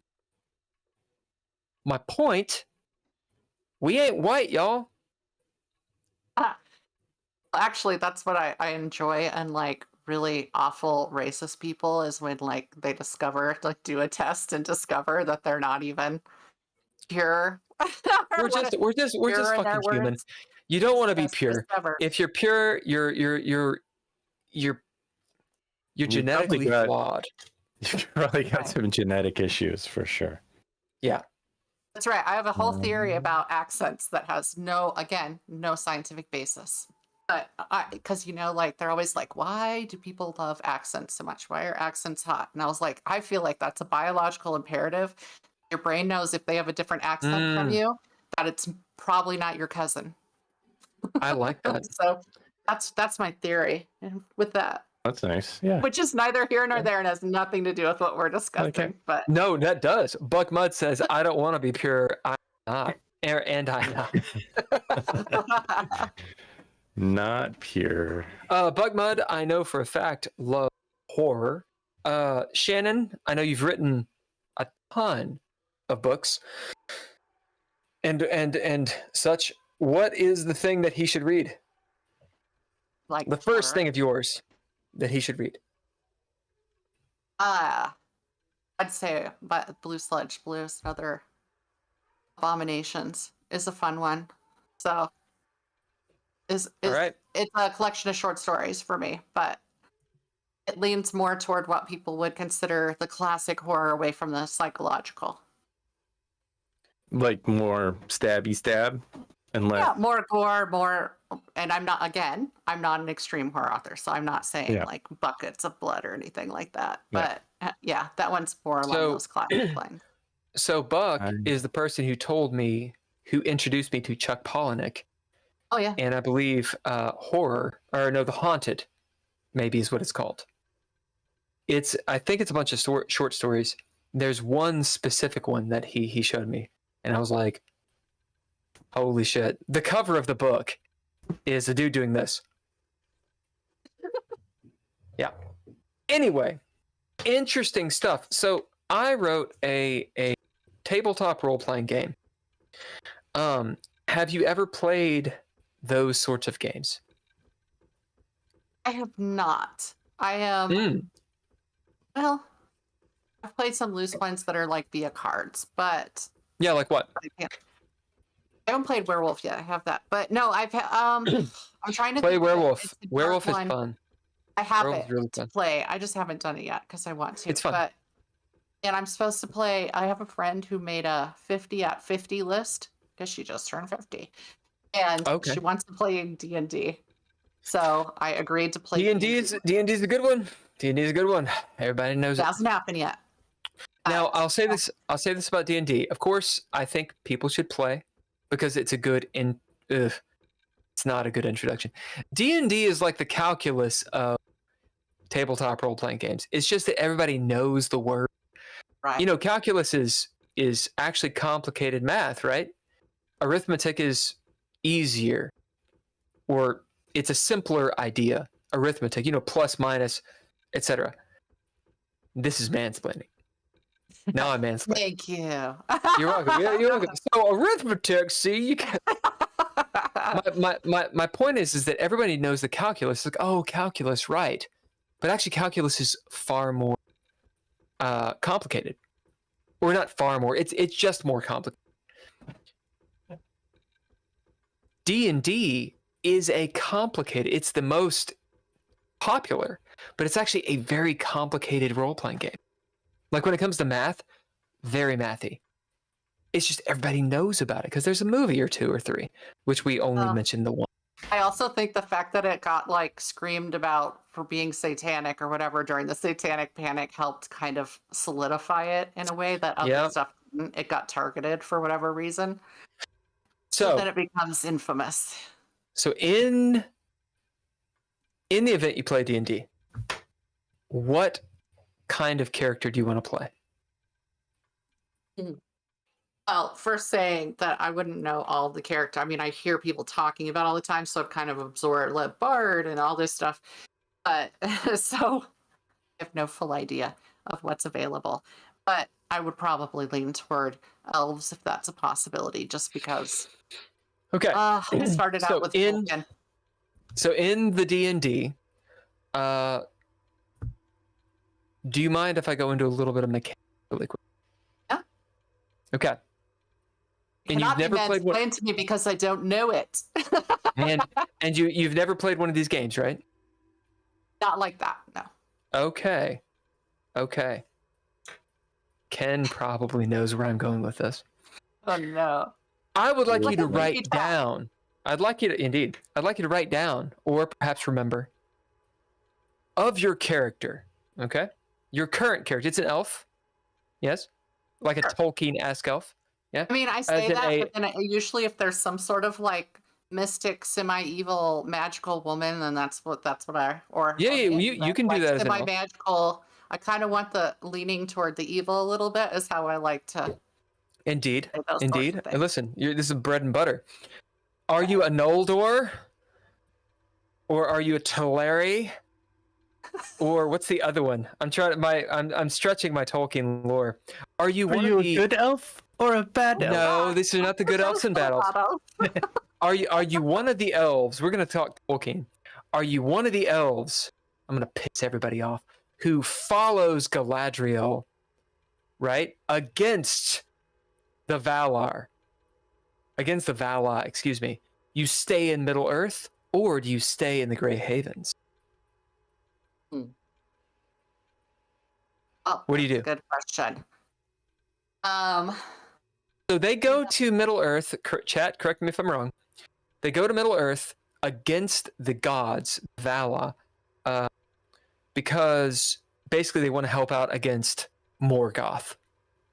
Okay, Morgoth is fucking big everything bad. up. Or Or Melkor, the super bad guy. Yeah, Sauron's boss is fucking everything up, and I want to say Galadriel and the rest of them go to Middle Earth because they're like, oh, we gotta like fight that fight or something. I could be wrong. Someone tried. Are you one of the people that go against the gods? Or you one of the people that stay at home? Oh man, I admit that I have a little of the. I would never have been surprised to be diagnosed with ODD, oppositional defiance disorder. So, admittedly, I would probably have been the one who didn't listen to what I was supposed to do. If All that right. tells you what you need to know. If you had to, I'd be like, if did you you had to just tell distill me I that, can't do a thing? if you had to distill that down to a word or a phrase, what would it be? I mean, rebellious seems Okay, so rebellious. That's your what first comes to trait. mind. Okay, That's your first trait. right? All right. Who you are? You're an elf. What does that mean? If you had to distill it down. I always into- seemed a little bit wiser. Okay, so there's your second trait. Now I need something about what kind of weapon would you have? Ugh. I would like something large and sharp. I don't want just a sword. Like, I'm trying to think of the term for something that I'm thinking of, but Ken, can you help?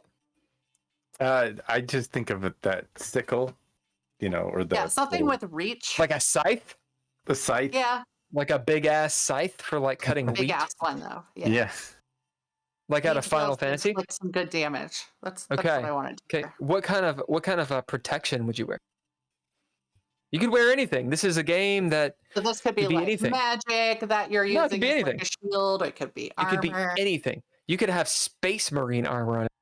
Doesn't matter.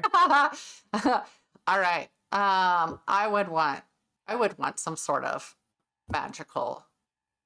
I have sensory issues. I definitely would not be able to wear some armor without getting really annoyed. No chainmail. Maybe chainmail. Would you have tattoos, or would you have some sort do of have trinkets? tattoos. I see. So maybe some like magic rune tattoos or something. Runic tattoos. I'm good with runic tattoos.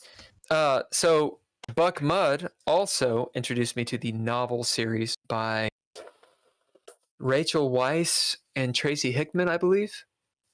Deathgate.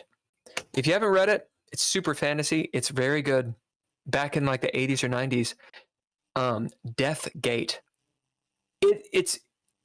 I don't want to. I'm an author, but they're better authors.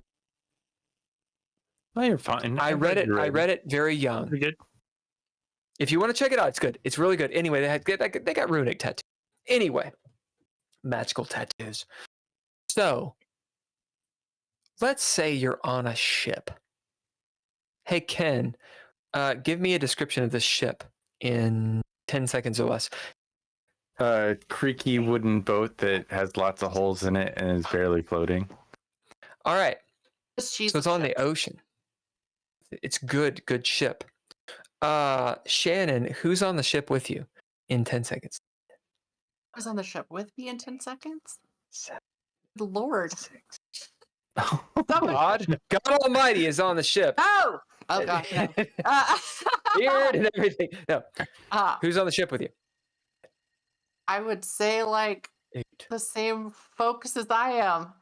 This is big. Yeah. So you have a whole bunch of This is where you're losing your. Fey people. You got some Fey people. You're on this sinking ship. We're going to call it nighttime. And the ship is sinking. Are you near land or not? This is when a die roll might be implied or applied. Okay, so we'll do a die roll, sort of random chance. Let's say the die is rolled. Tell me a number between 1 and 10. 7. Okay, so that was high, and I picked low in my brain. Turns out it's nighttime. You're nowhere near land. In the You're middle all of the- probably going to drown. Good thing I have gills. No. Yeah, okay, Okay. indeed. So the third Okay. trait, let's say you have gills. Boom. But the rest of your Oh. friends don't. And there's how many of them? Tell me a number between 1 and 10. Ken. 7. Okay, there's 70 of you. Whoa. They're all gonna fucking die except for you. So the action is on you. Maybe there was a creak in the night, an explosion. You all hit some sort of rock. Water is flooding in to this ship. 70 people strong. You have all age ranges. It's dark. You can't see in the dark. You know that you're going to a distant land, maybe to join up with a colony. Maybe there's a war effort that you specifically are going to join up with. But you're in the middle of the fucking ocean. Action's on you. What do? You have these 3 traits. Do you remember them? 1 has to do with you being an elf, rebellious. 1 has to do with you being wise. And then wise, 1 has rebellious. to do... And then? Oh, what was my 3rd? I have magic. Oh, gills. Gills. Okay. I have gills. What do you do? Now, the idea of what you do is, what is the intention? How do you want to affect the fiction?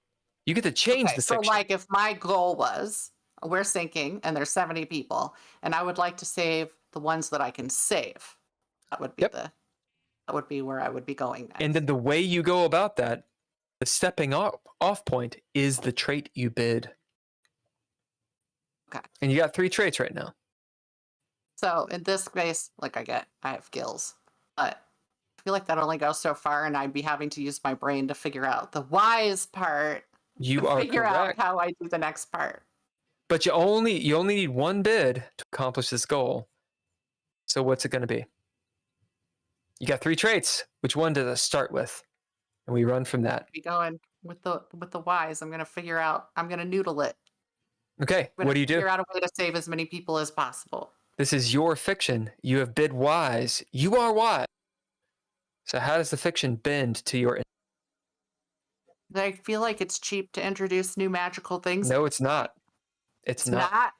Oh, Nope. See, that's how it counters fiction right there. Like, you didn't introduce it earlier. You don't get to have it. This is the 'Cause then prologue. Go.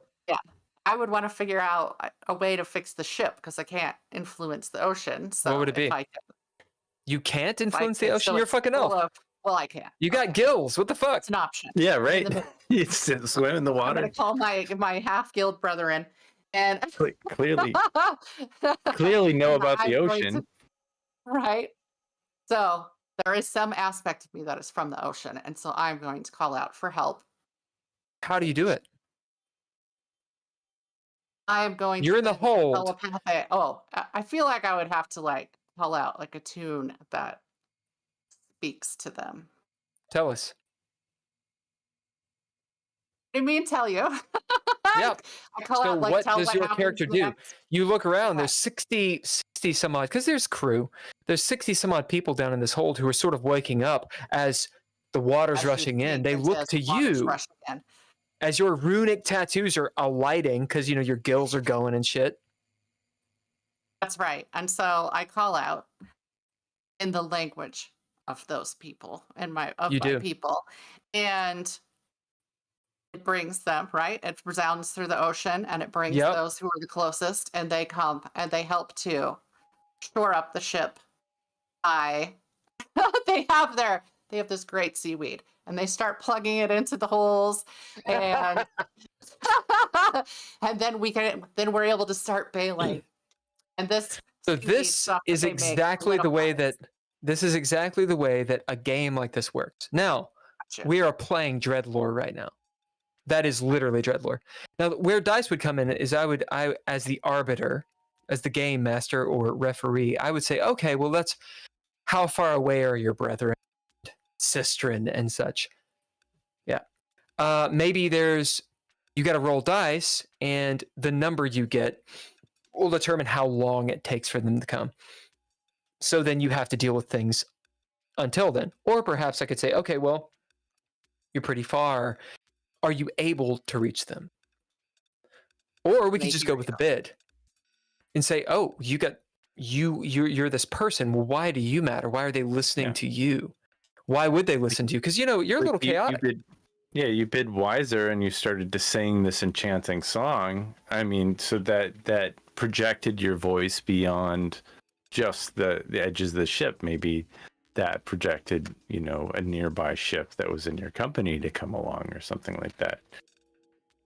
Like you're a chaotic being. Maybe you have left, since this is the prologue. I'm going to say you're kind of like Ariel from The Little Mermaid. Your father or your mother, whomever was in charge, didn't want you to be on this trip. Right. So why are they listening to you? You're calling for help, right? Yeah. And that's where we go. So maybe there's dice rolls, maybe there's not, and we build from that, and then we keep on going. So that's how a game like this works. Now in D&D, it works a little different. It works like you're a certain class. You're an archetype is a better word for it. So perhaps you're a warrior or a mage, wizard, or a bard or whatever. And so that's going to dictate what your numbers are and how high you need to roll. Got you. So you have a We would predetermined. love for you to play in one of our games. Oh, I see. Okay. That would be fun. Yeah. I'd be up for that. Yeah. Very narrative based. It's interesting to play. So DreadLore is very much for, as I'm going to shamelessly plug, it's very much for creatives. It's interesting to play with someone who is a creative, because the way that your brain immediately goes is different than the way other people do.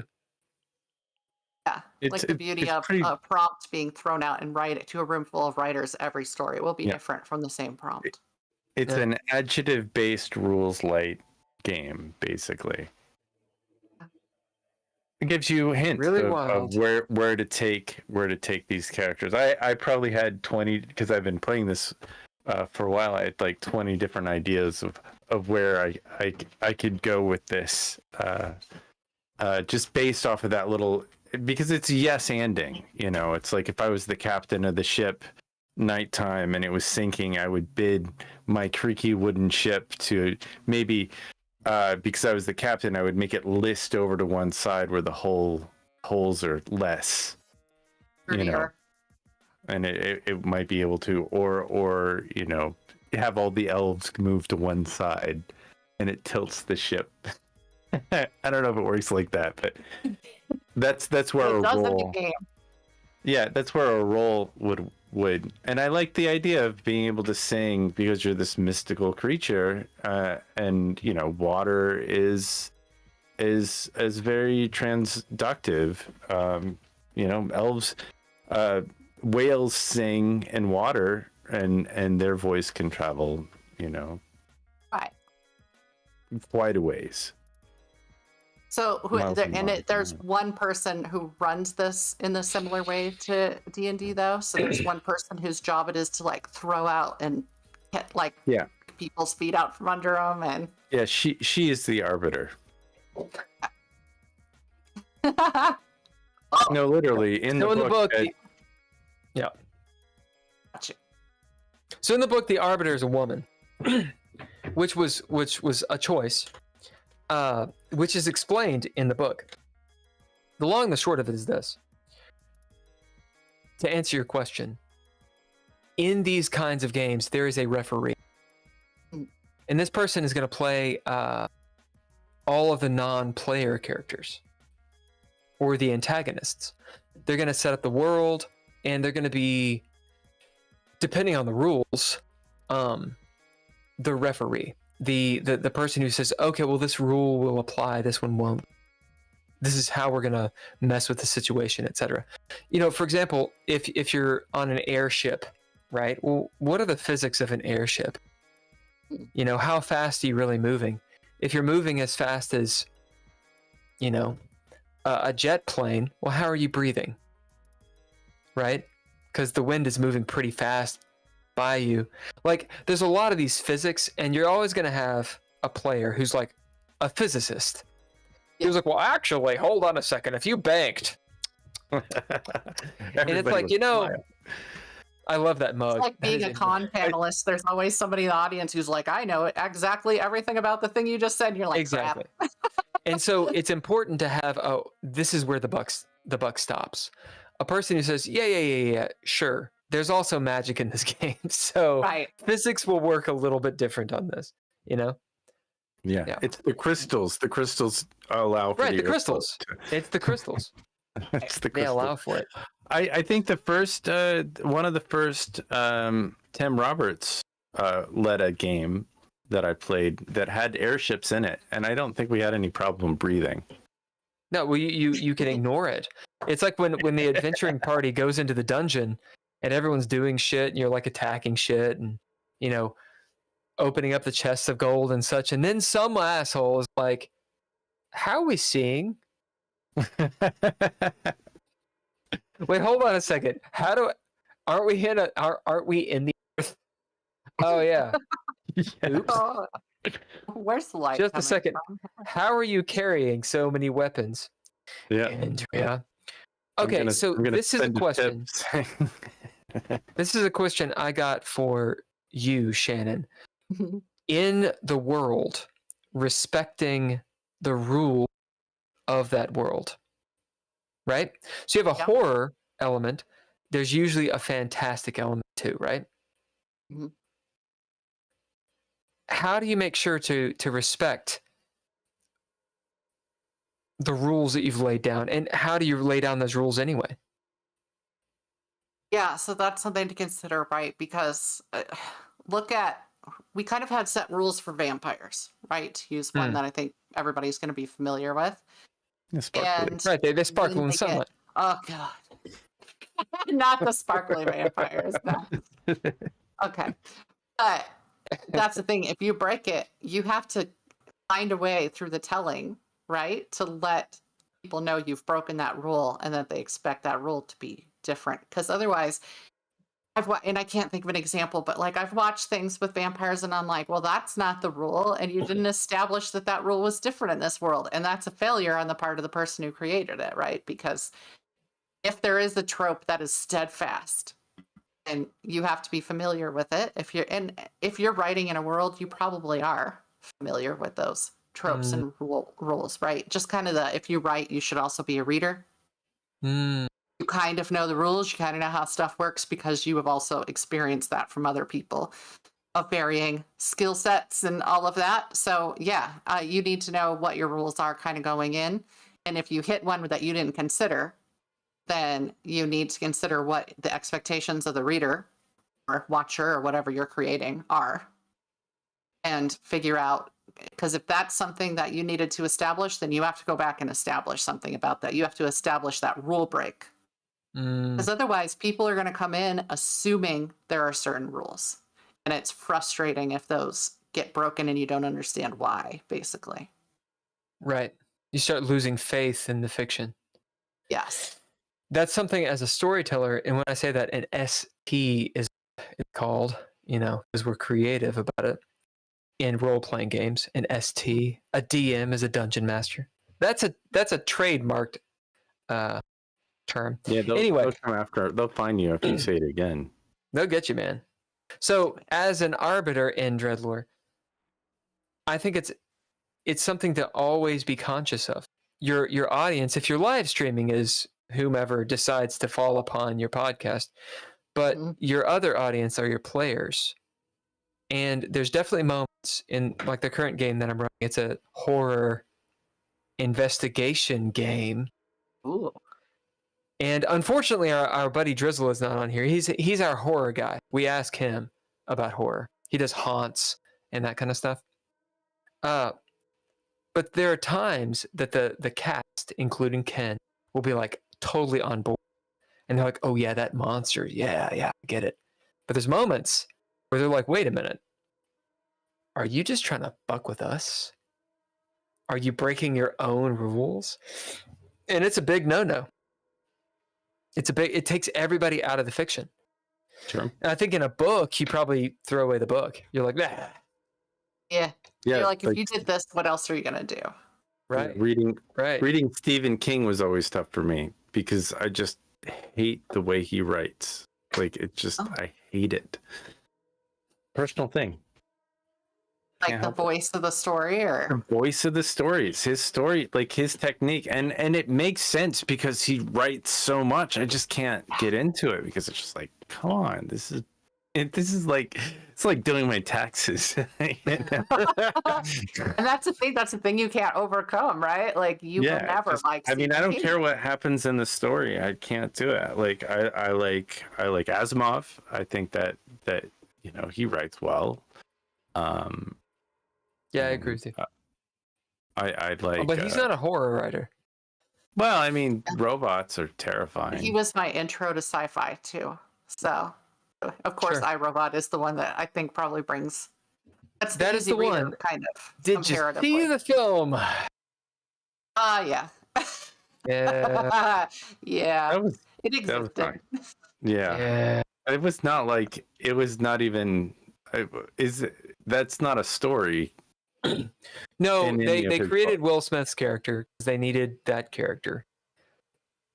Right. So it drives me nuts when they do that. I'm like, make this a standalone and don't make it belonging to something that already has like a property and a fan base, and then you probably would be just fine with it. Yeah, they You should mean have like called Star it Wars? mean robots. Ooh. Star Wars. You mean like Star Wars or Star Trek Discovery or any of the fucking anyway? No, A lot but of you're the things where they shoot themselves in the foot from. here's the thing. They are it's a multifaceted thing. Why would I make a movie called Star Place that no one's gonna watch? When I could be like, wait a minute, I could get all these motherfuckers who will dress up and they will think that Daisy Ridley is hot. We can get them for at least 2. Come on. And there's the whole Gen Z, whatever previous then that's coming up. They'll watch it. It's a money. I know. It's not good storytelling. Here's your marketing aspect is, do I want they get those first timers that come in and give me all their money to begin with because it's a property that exists, and then they loathe me, but they already gave me their money, so I don't care? Or do I want an ongoing fan base to love what I created? And I mean, no matter what, somebody's going to hate it if there's an established base. But Truth. somebody's going to be mad about what you do.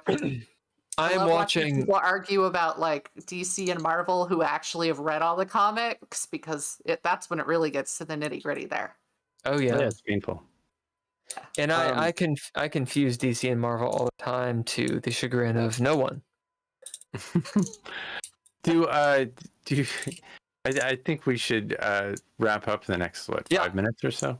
Yeah. Do you have any kind of good. last thoughts that you want to get out there before we Skedaddle? Man, we talked do about a lot other of things stuff. than podcast? I mean, is there other things than podcast? I mean, I don't even know. All we do is podcast. Do you have okay? Like, is there an attention to like horror that you want to see other writers or authors? Is there a detail that you think is missing? Not something that's missing. I will say though, to open your mind and broaden your horizons when it comes to horror, instead of following one niche or another, because there's a lot of great stuff out there that doesn't fall under this was written like a Stephen King book or whatever else.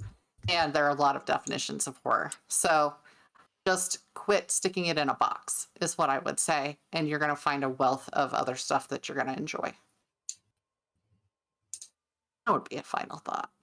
And when should we expect not this book, but the sequel to this book? Oh, man. I would say probably next year. Oh, So, shit. Okay. Yeah.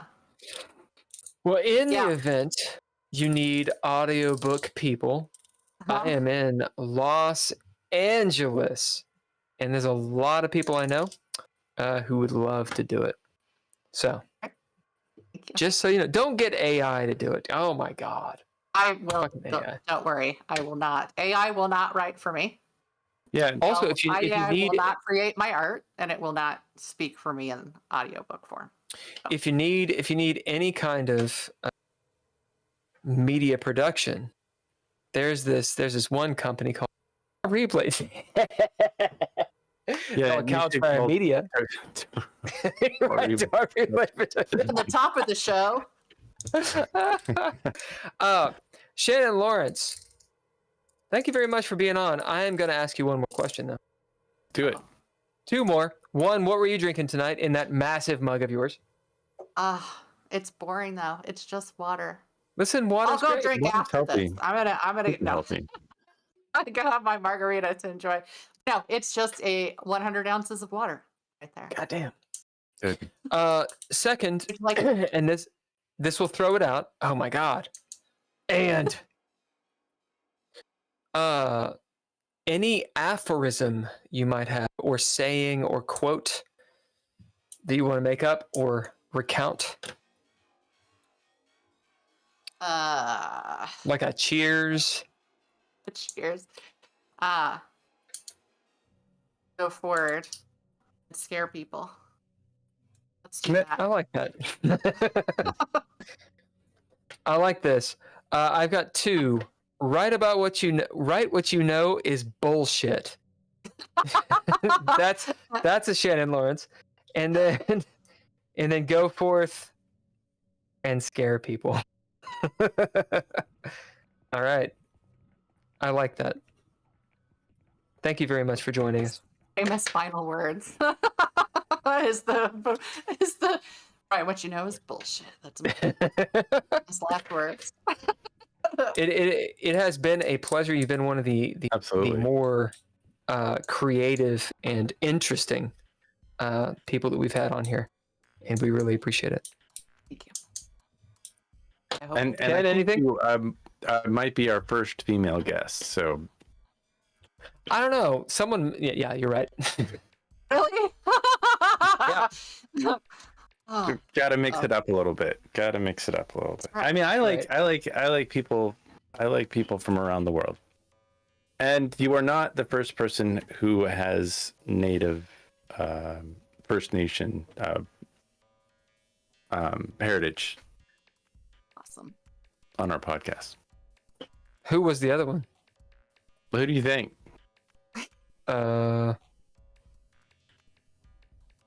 I have no idea who. Jazzy Cabbage. Oh, Jazzy. Yeah, if you like video games and that, Jazzy is crazy. They are a Jazzy crazy Cabbage. person. They are Crazy person. Always streaming, always kicking ass, and such. Good All right, stuff. we out. Thank you very much. Thank you for being a part of this presentation podcast that we do every Thursday. Thursday. Thank you to our Patreon members. Please join or consider joining our patreon.com/DreadLore. Thanks to Roberts, Daniel Hulker, Nostalgic, Asshole. and Oh, Natalia Oh, piece of shit. Cline.